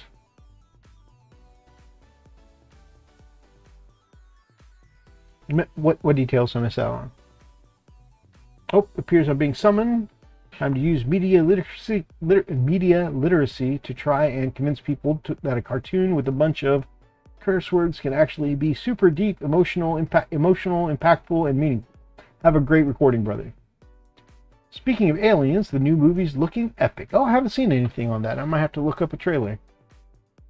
Especially when it hits on sensitive topics like domestic abuse. I really enjoyed what I was able to see of this. Great show as always. Catch you soon. Have a good one. You have a great recording as well, brother. Alright, let's learn a little bit about this kill team. Let's see if it addresses the guy with 4 shovels. The world of Beta Decima is falling apart, and Aaron warbands are battling to make off with valuable loot before the whole planet falls into anarchy. Sprawling seaborne platforms that once rang with industry and hummed with technological secrets now echo with gunfire and screams. It's time for two new kill teams to square up in the next upcoming expansion. Kill Team Termination finds a band of Hurricane scouts from the League of Votan facing down the Astra Militarum troopers infected by a Gene Stealer cult amidst the glowing plasma coils of a power generatorium, pitting grizzled kin efficiently against the mad fanaticism of the Brood Brothers. This cool comes with the little terrain of these little plasma coils here. We've seen the Hearthkin before in Warhammer 40,000, but not all of them are Hearthkin pioneers with the luxury of a high-speed hover trike. Known as Jaegers, these footbound frontiersmen spend most of their time ranging far ahead of their kindred, protected from the elements by their distinctive greatcoats and packing an assortment of powerful, flexible weapons to fend off opportunistic predators. Very cool looking. The Herrenkin Jaegers expect to find themselves fighting up close and personal, so they're slinging bolt shotguns and an arsenal of pistols, plasma knives, and other in-your-face weapons. When more firepower is called for, the combination of the Magna Coil sniper and an adaptive payload missile launcher can solve pretty much any problem, silently or otherwise. Their tracking and hunting and tracking skills will be high in demand on Beta Decima, as a sinister warband of treacherous turncoats level their lasguns for the four-armed emperor. As Genestealer cults spread throughout the society, the lowliest peons of the halls of power, entire regiments of As Genestealer cults spread throughout a society, from the lowliest peons to the halls of power, entire regiments of a planet's defense forces can fall under their sway, creating units of sleeper soldiers known as Brood Brothers. These highly trained soldiers combine the equipment, training, and access of Astra Militarum squads with the fanatic zealotry and alien instincts of a true Genestealer cultist. Like many under the thrall of a Genestealer, their single-minded devotion often requires careful direction from higher up the chain of command. It's not uncommon to see superiors from the Brood Coven joining the fight personally, up to and including the Patriarch themselves, should a mission be deemed sufficiently important. In this area of Beta Decima, power relay stations still flicker and thrum with energy as kill teams fight to claim these bounties, secure intel, or simply escape with their lives. Massive plasma generatoriums form the backdrop for these vicious clandestine operations. The solid metal frames make for excellent cover and convenient vantage points, but such ancient technology isn't always reliable, and some missions turn them into outright hazards. These aren't dinky little metal boxes, though. They're twice the height of a normal human and can even hide a Patriarch from view. A good set of climbing equipment means Jaegers will have no trouble finding a good spot to shoot from atop a generatorium, even if they're liable to get nosebleeds from the unexpected altitude. Kill Team Termination will be out later this year, so in the meantime, head back to our hub for more announcements from the Warhammer preview show at Adepticon 2024. That was about the guy summoning Tyranids become one with the gods. He got like 80% of the process correct. Just missed out on some of the details. Oh yeah, you will become one with your god, for sure. Kind of.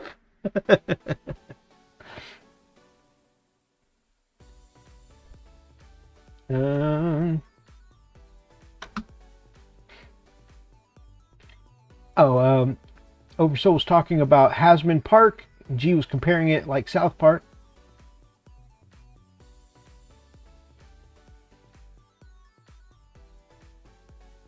Hasman Hotel in South Park, yeah.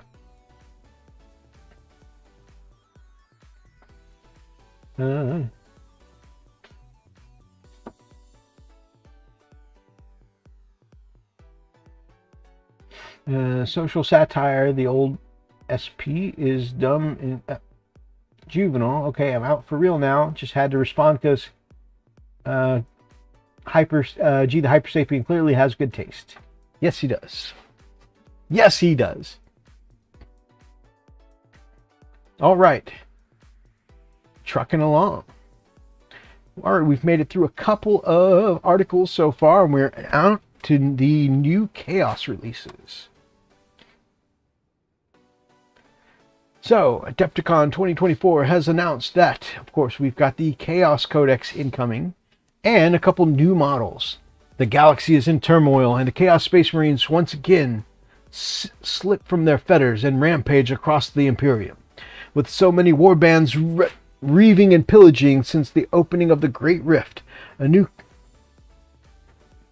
Codier? We'll go with that. Of powerful Chaos Lords have risen up to siege power in 2 new kits. This new Chaos Lord cuts an imposing figure, and this was the one that was the teased image, with loads of trophies and accoutrements befitting a barbaric war leader, from a leering stomach plate to a customary rack of skulls on its backpack. That is a beefy looking model. I dig it. I dig the, just like the fantasy Chaos Lords, I dig the fur around the cape. And you can definitely see the little demon influence on the belt there. Yeah, I dig it. It's pretty cool. This kit had, oh, and it's not just the, build it as they come. So we got the axe and a power fist here. Power fist is always a good option. But this kit is full of weapon choices. Choose from a chain axe, an accursed maul, or a demon hammer in his right hand, and a plasma pistol or power fist in his left. There's also the choice of a horned helmet or a bare head. So we've got the horned helmet here, and we got the bare head here. And we're not sure which one is more intimidating. The much shorter demon hammer than I'm used to seeing kind of gives me Thor vibes, being the short hammer. Power fist looks good. I really like the spikes on the power maul there, or accursed maul. And of course, plasma pistol, always a cool option. I think, personally, I like the horned helms on the Chaos Lords, but I almost feel like the horns and the trophy rack are a little busy, personally. I like the way the trophy rack looks better with the bare head here. I think that looks cool. Not that I think there's any bad options. It's not the size of the hammer, it's what you do with it. I want to see turn that Chaos Lord into a wolfen. That would be cool. While some lords are perfectly comfortable taking to the field on foot, others prefer to scream across the sky and get stuck in as fast as possible.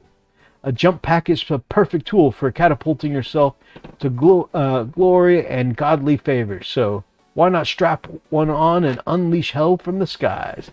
This, I'm sure, is going to be a very welcome choice. I feel like the Night Lords players really got shafted. Night Lords and anybody else who just wanted a Smash Captain really got shafted when this option was removed in the previous codex. So codex or index or wherever it got removed. So it's cool to see this model back. And again, I guess they were just waiting until they had a model, so that way, no model, no rules. So they're waiting until they could get this cool looking new jump pack guy out. I really like the helm, the swept helm hornets on this helmet here. It's pretty cool. Got the cool axe pose, got the plasma. A little bit of a show of the jump pack from the back. And you can see this one's got in the traditional Night Lords colors plus the claws.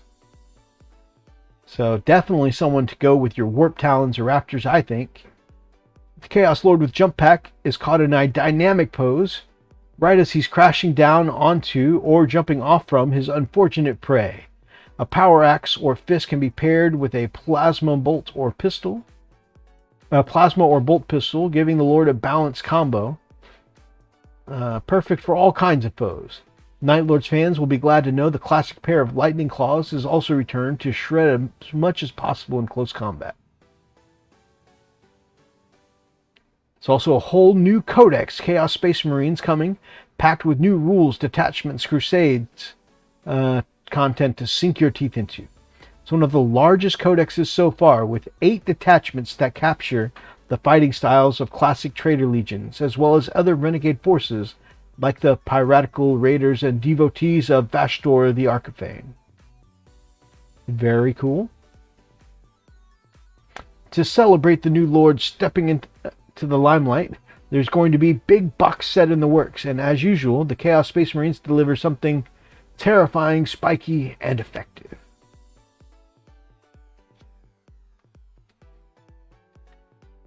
I may revisit my Night Lords in 10th edition. Yeah, it looks like a good time to do it, my brother. The veterans of the Long War battle force is the perfect core to the Chaos Space Marine Army, with the new Chaos Lord on foot leading a hand-picked bodyguard of 5 chosen, 10 legionaries, 10 terminators, and 5 possessed. That's pretty cool. That's actually a pretty well rounded collection there. So you got your core of your army there, and with 10 terminators, a big punchy force.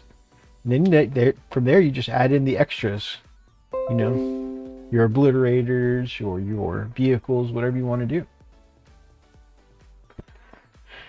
The Dread Talons battle force is focused on one thing: smashing your enemy's line in a big, screaming, massive jump pack troops.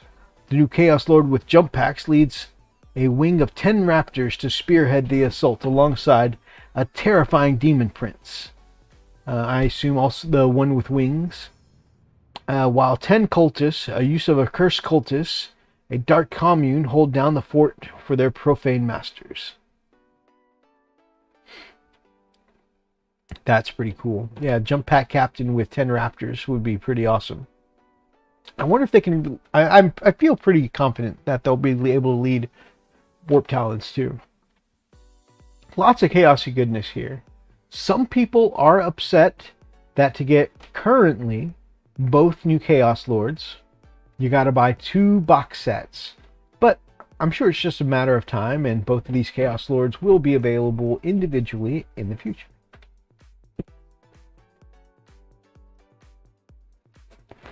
Next, we have, while everyone's feeling heretical from that last article, those of you who want the Great War Master, you can get War Master Horus and Ezekiel Abaddon here in the Joy Toy forms. These are their 30k versions, of course. Abaddon doesn't have, the great big sword of souls. I forget its name. This is him when he is the leader of the Justaran Terminators. So it's his 30k version. And of course, Abaddon, obviously, 30k. But very cool. You've got his massive claw there. Dracnian, that's the sword of the sword of souls that he's got, right? Dracnian. And you've got Horus here with Worldbreaker and the Claw of Horus, or Talon of Horus, I think it's called. And of course his massive Terminator style armor with the wolf pelt on it, like corrupted wolf pelt there. But awesome. I've always thought the design for Horus was cool, and it's really cool to see him realized in a massive Joy Toy form. Looking at him standing next to Abaddon, I think he's easily going to be like the size of the dreadnoughts they put out, or at least the Thunderwolves. So yeah, the Joy Toy. I haven't bought any myself, but I think the Joy Toys are very cool looking. And our final article for today is another big release. We've got some of the old world here. Just when you thought the old world was safe, the undying legions of the mad autocat Cetra the Imperishable notwithstanding, a new faction enters the fray, and they're looking for a scrap. There's also an armored company of solar auxiliary releases, which is what I'm here for. I love my Imperial Guard. Everything in this article will be available with pre-order from next Saturday, with the usual 2-week pre-order period. So, Orcs and Goblin Tribes Battalion. Classic old world style. All ranked up together. Get your wah going with the massive box of boys. You get 73 miniatures in all. That's 31 boys who can wield spears and shields, choppas and shields, or double choppas. With a single command set, 40 goblins who can be armed with short bows or spears and shields with enough pieces to build multiple command groups and 2 orc boar chariots. You also get 2 new transfer sheets, one for the orcs and one for the goblins, with 75 and 84 decals respectively. Very nice. That's a pretty decent sized wall there, I think. I love those chariots. Yeah, those are pretty cool.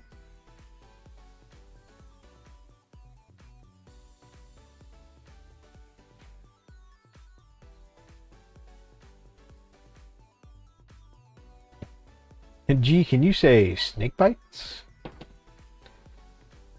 Black Orc Big Boss. That guy's head seems wildly out of proportion with his arms, I think.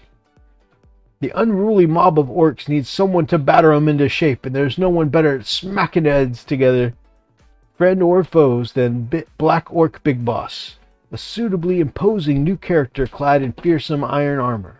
He's sculpted in Forge World resin and comes on a 30mm base.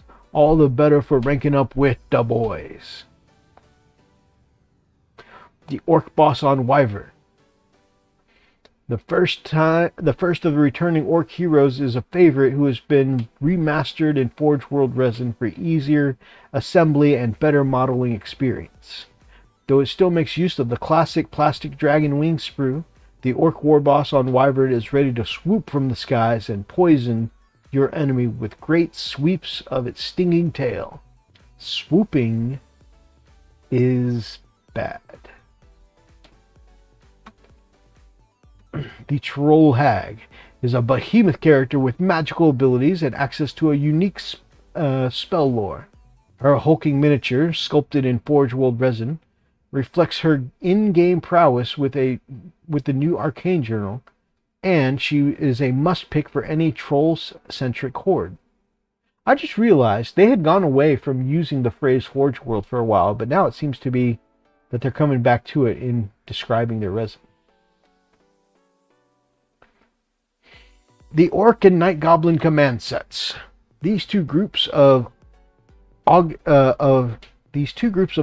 Orc and Night Goblin personages are sure to set any discerning wah apart from the riffraff. The first 2 miniatures comprises of a bulky Orc war boss with a great weapon and an Orc big boss proudly holding a battle standard, with the second set including 3 miniatures, a Night Goblin war boss on a giant cave squid, a Night Goblin big boss with battle standard, and a Night Goblin shaman who's either having a very good time or a very bad one.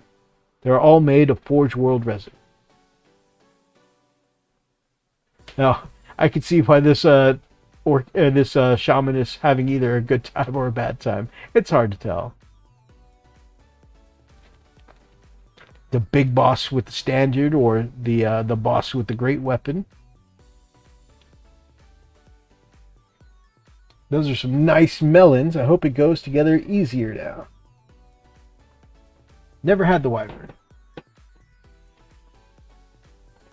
He's on that mushroom trip. He really is. I like the squig here. The squig is really cool. I don't know why, but I like it having kind of like the, berserker helmet on. Oh, the nice melons here. Gosh.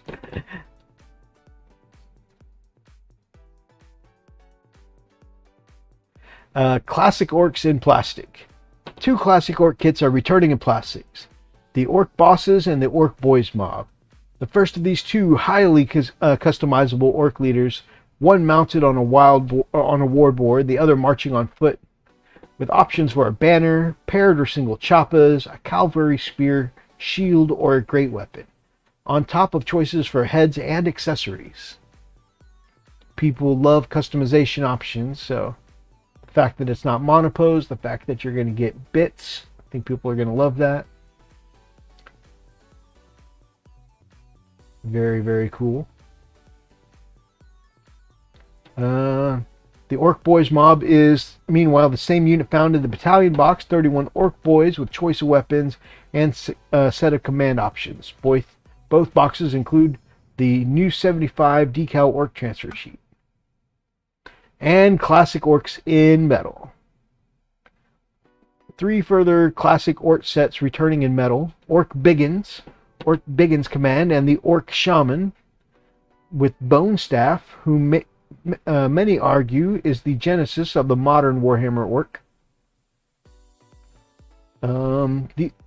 The first of these packs contains 5 Orc Biggins in 3 different designs, while the second comprises of a boss, standard bearer, musician, and a paper banner. The third comes alone. So this is the Biggins. This is the Biggins Command. And this is the Shaman alone. The Biggins were metal, so pricey for a unit. I had a lot of these, but I was a kid, so some of the bigger stuff I didn't get. I love the Wolf Chariot as well.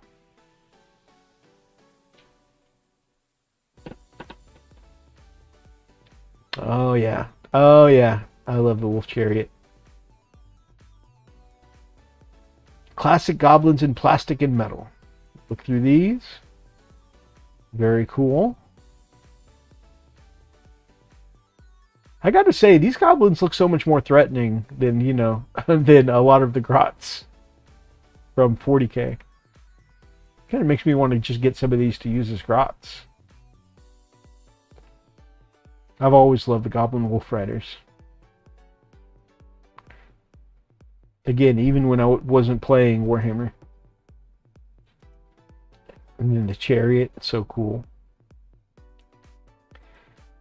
7 classic packs of goblins also return. In metal, there are packs of 4 Night Goblin bosses, 3 Night Goblin shamans, 3 goblin bosses, 2 goblin shamans, 3 goblin nasty skulkers, in metal and plastic, in metal with plastic wolves. There's also a pack of 2 goblin wolf rider bosses and a goblin wolf chariot. The chariot also has plastic wheels and a selection of proper banners.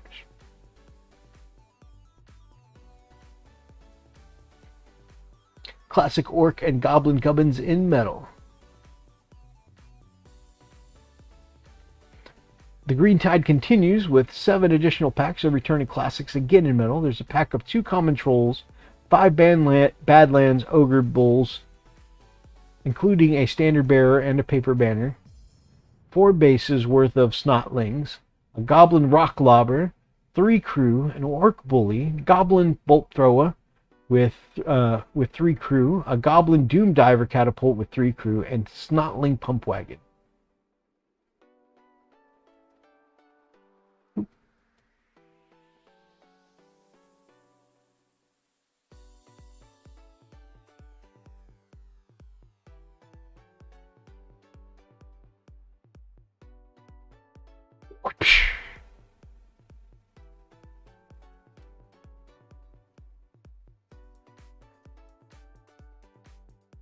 Whew, they got faces only a mother could love, don't they?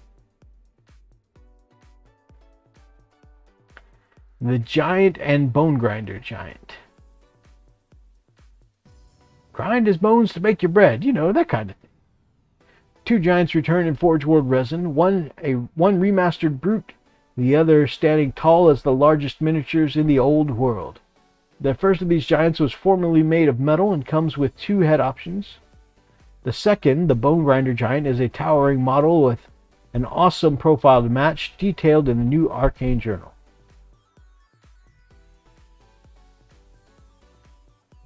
Arcane Journal Orcs and Goblin Tribes, so you can get all your rules here. The dice look pretty cool. Your card packs for reference. I like that they're doing all the reference cards now. Horus Heresy, the Battle of Beta Garmin. We just saw this guy in the Joy Toy range. Now, what I'm here for. I need the Wyvern. I do love the old dragons also. I'll definitely get some, bro. Nice. Relive your childhood, G. Get them all. Like Pokemon. Gotta catch them all. I still have a couple of goblin bosses in metal. Very cool. Old World has me itchy for Old World dwarves. I really like the Solar Auxilia as guardsmen. Obviously, I have no intentions on playing 30k, but I just feel like, you know, these would make some really cool, like, hardier guardsmen. I mean, they're in void armor, so, you know, they obviously, like, look like they should have a better save than current guardsmen. But, I mean, at the end of the day, they're guys with las guns, you know, and a sergeant. Would they... I mean, they would need some kind of, like, conversion bits or printed bits to get your special weapons in. Because if you'll notice, they all only come with las guns except for the sergeant. And, of course, you got, like, a standard here. You got your boxcaster here, but, like, no special weapons. So you'd have to get your special weapons somewhere else, but I think that they would still make really cool guardsmen. 3 units of Solar Auxiliary of Footslogger are available separately for the first time. The Las Rifle section, the Tactical Command section, and the Velataris Storm section. So I imagine these are the Lasmen. So let's see here. This looks like a command squad to me. In fact, it looks very reminiscent of a current command squad. You've got your commander here with plasma pistol and power fist. Yeah, that's normal. That could be current 40k. You got your communications guy here. You've got your banner person here, and then that leaves room for 2 special weapons. So again, you probably have to get alternative arms here. You know, get you some bits, raid the bits box, you know, burr the 3D printer, that kind of thing. But yeah, I mean, I think they'd make pretty cool, you know, models for your 40k Imperial Guard. Ooh, these are cool. Look at all these guys with these, what are they called? The death rays. The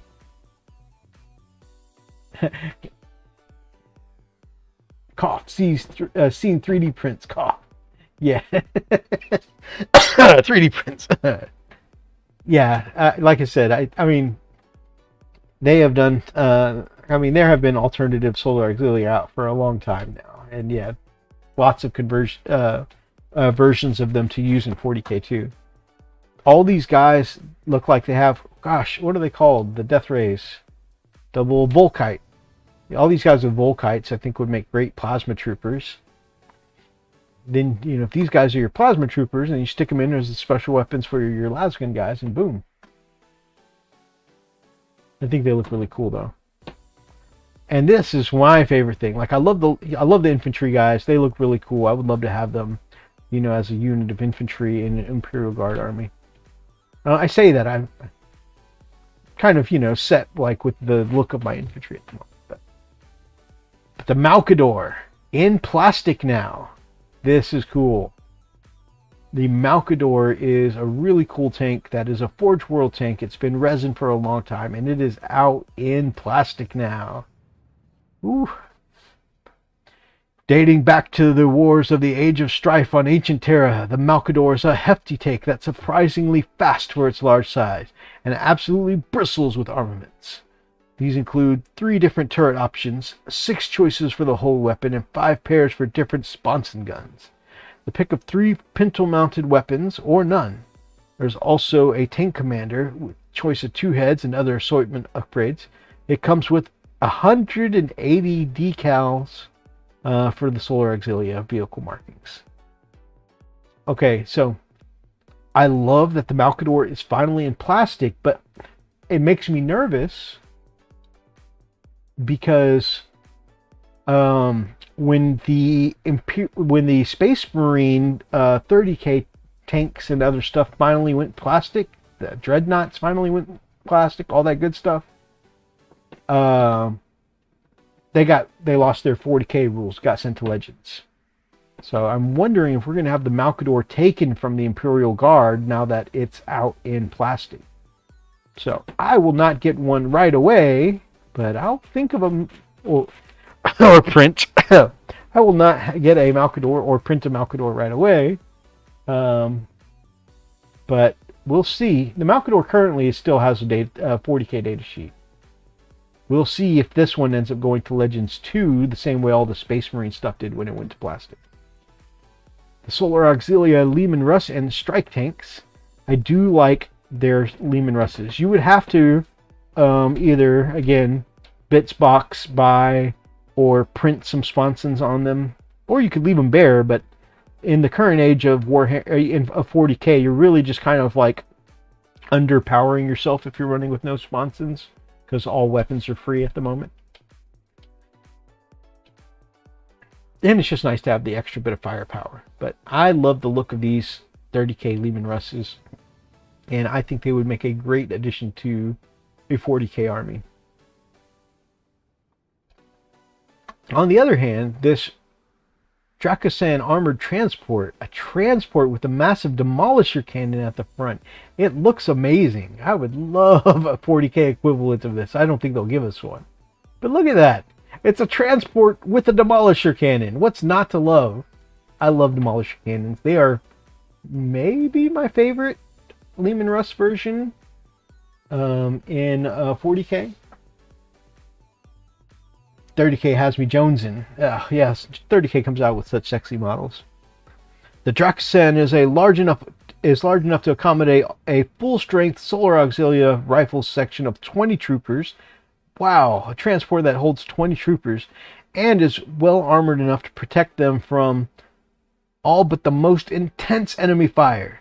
It can dish out punishment once its cargo is delivered too, with hull-mounted Gravis las cannon, or I wonder what a Gravis las cannon looks like, or demolisher cannon, and numerous other options. I do love the demolisher, including a sexy classic dozer blade. Comes with 180 decals. Nice. I think this thing too, I thought it looked silly when I first saw it, but like after watching mediocre hobbies paint it up, it really started to grow on me. Missile sections, one big cannon mounted on top. It grew on me. I think it really did. The Aethon Heavy Sentinel. Our final entry for the Solar Auxilia this week is the Aethon Heavy Sentinel, a chunky walker that provides close-range firefight support for the Brave Las Rifle and Velataris sections. With 6 main weapon options and 2 missile choices, there's no nut too tough for this doughy biped to crack, even the transhuman might of the Legiones Astartes. So cool. So cool. I have to say, I liked the really light looking ones that was basically a dude in a chair kind of riding on top of a sentinel, right? I like those as like scout sentinels. I think they're very cool. This heavy sentinel is really growing on me. I think it's really cool, and I just love like the very like Robo Jocks kind of like heavy mech design. If you're interested in the Black Library stuff, the new book out, Renegades, the Lord of Excess. Emperor's children are among the most violently hedonistic warriors in the galaxy, living in pursuit of everything greater, of ever greater sensation and gratification. The warband known as the Adored are no exception, but their leader, Xantine, is tired of petty raids on meager worlds. When an Imperial bastion cut off by warp storms is found to hold a massive cache of priceless rejuvenant treatments, the allure of building a perfect fiefdom in his own image proves too great to resist. So check it out. That is the last of our articles. I love that we can end on some Imperial Guard, vehicle heavy goodness. Although the troops look great too.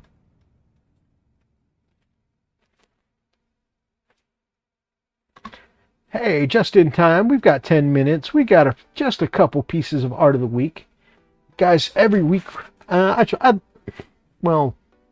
week when I'm doing these news articles, maybe I don't always get to them if I am doing the paint and chats, but I do try when we're doing the news to do some of these art of the week sections. So if you guys have any art that you've put out Whether it's work in progress or finished pieces, feel free to send it to me. We'd love to have them on the show. And of course, if Brother Thomas, would you mind sending me your most recent pictures of the unnamed sergeant? I forgot to go back and grab pictures of him. And if you have any art that's just inspired you, that you've come across on the interwebs, Facebook, Instagram, all that good stuff, feel free to send those as well. And if you do that, let us know, get a screenshot of the person's name or screen name, so we can give them credit for inspiring you in that same way that they'll probably inspire us. So here first we have Grumpy Guy Gaming. You can find him on Instagram, you can find him on YouTube, you can find him on Facebook, and he's even been, thank you brother, he's even been here on the channel a few times. Boom, and forward to new art of the week. Boom. Thank you, sir. But he's been here on the channel a few times, hanging out with us. Here we have his finished Sons of Horus Terminators here. Check them out. Ooh, I wonder where the axe is from. Anybody, is that from the Justarin set? Anybody know where that axe is from? That looks really cool. But he's got a set of Terminators here with Multi-Melta. Very cool. Ooh, and some dead Blood Angels on the base here. Ooh, some skulls that they're stomping around, crunching underfoot. Man, when I was looking at the Abaddon as the head of the Justarin in the Joy Toy, I was thinking that the one red shoulder pad with the spikes on it gave it kind of a gladiator kind of look. I really enjoyed that. It's cool seeing that here on his Justarin. That's so cool. Beautiful, beautiful, beautiful Sons of Horus Grumpy Guy Gaming. Okay, so the axes are from the Justarin set. Cool. Thank you, Thomas. Love the work he's done on those reds, how he's, got them nice and shaded, kind of transitioning to black. Very cool. I love how he's got his really nice highlights on the black, all of them with that sharp, crisp blue. So that way, sometimes black armor, the details can get very lost. But the way he's picked out all of the edges with that blue edging kind of reminds me of like the old Fox Batman cartoon. How they'd always, highlight all of Batman's black armor bits with that same kind of blue.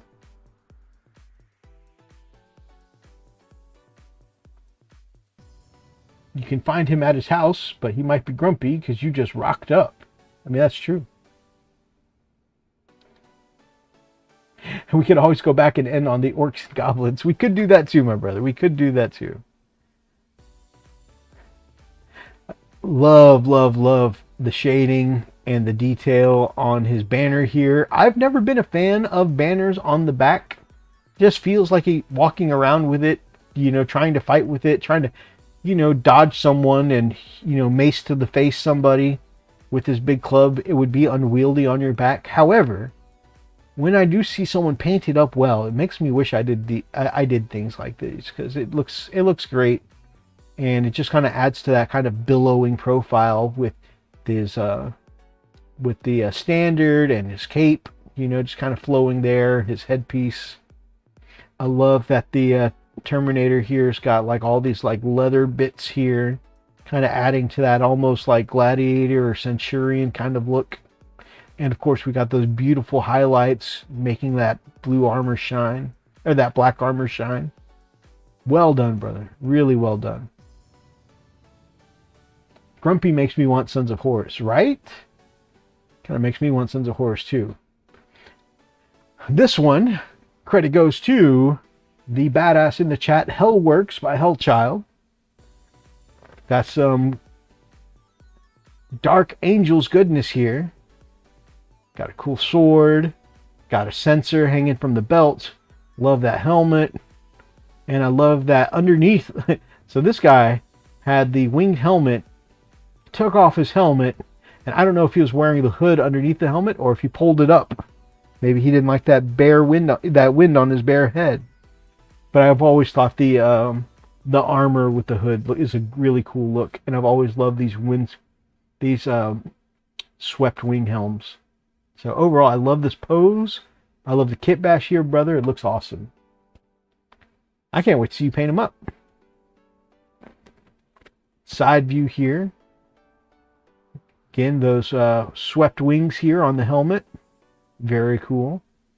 Get a better picture of that big old broadsword he's got there. Very cool, my brother. I assume that's a kit bash. Let me know if that's actually a model, but knowing you, I just assumed it was a badass kit bash you're doing. Also, does this mean you're starting a Dark Angels force? Or do you have a Dark Angels force that for some reason I've forgotten? This is also Hellworks by Hellchild. This is the beginning of his 80 skeleton project. There's some other bits in here too. You can see, vampire in here, vampire over here, some Stormcat. Right now he's working on 80 skeletons. Different, so it's a head swap on a normal model, one off. Okay. Well, I was wrong. Bunch of rats. Bunch of bats. Curse City stuff. Very cool, brother. Reminds me, I need to finish some skellies. And the last bit of art of the week also comes from Brother Thomas at Hellworks for Hellchild.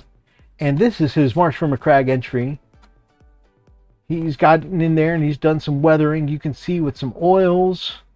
He's added some bullet holes, some rust coming from some of it, some dirt. He's done some really great weathering, and he plans on going back and adding onto it with some weathering powders. And also, I think he said he was trying to think of something he wanted to do with the handle of the hammer. But overall, it's looking great. Look at the details on the face.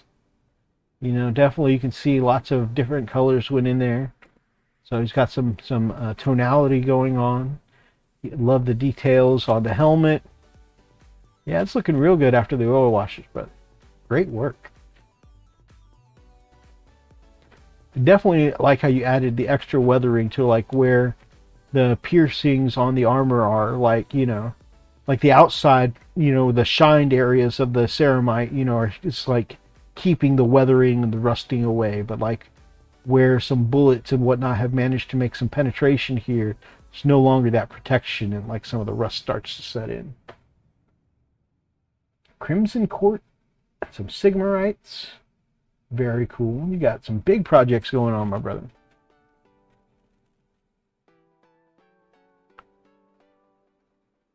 Man, that the oil washes have really popped out the details on the dagger back here. Loving it, brother. Loving it. Oh, and we were talking before about how this Iron Warrior was looking a little brassier at first. And the oil washes and the whatnot, you definitely, and redoing the yellows on there have really brightened it right back up to more of that metallic look, that more irony look for the Iron Warrior. Very cool.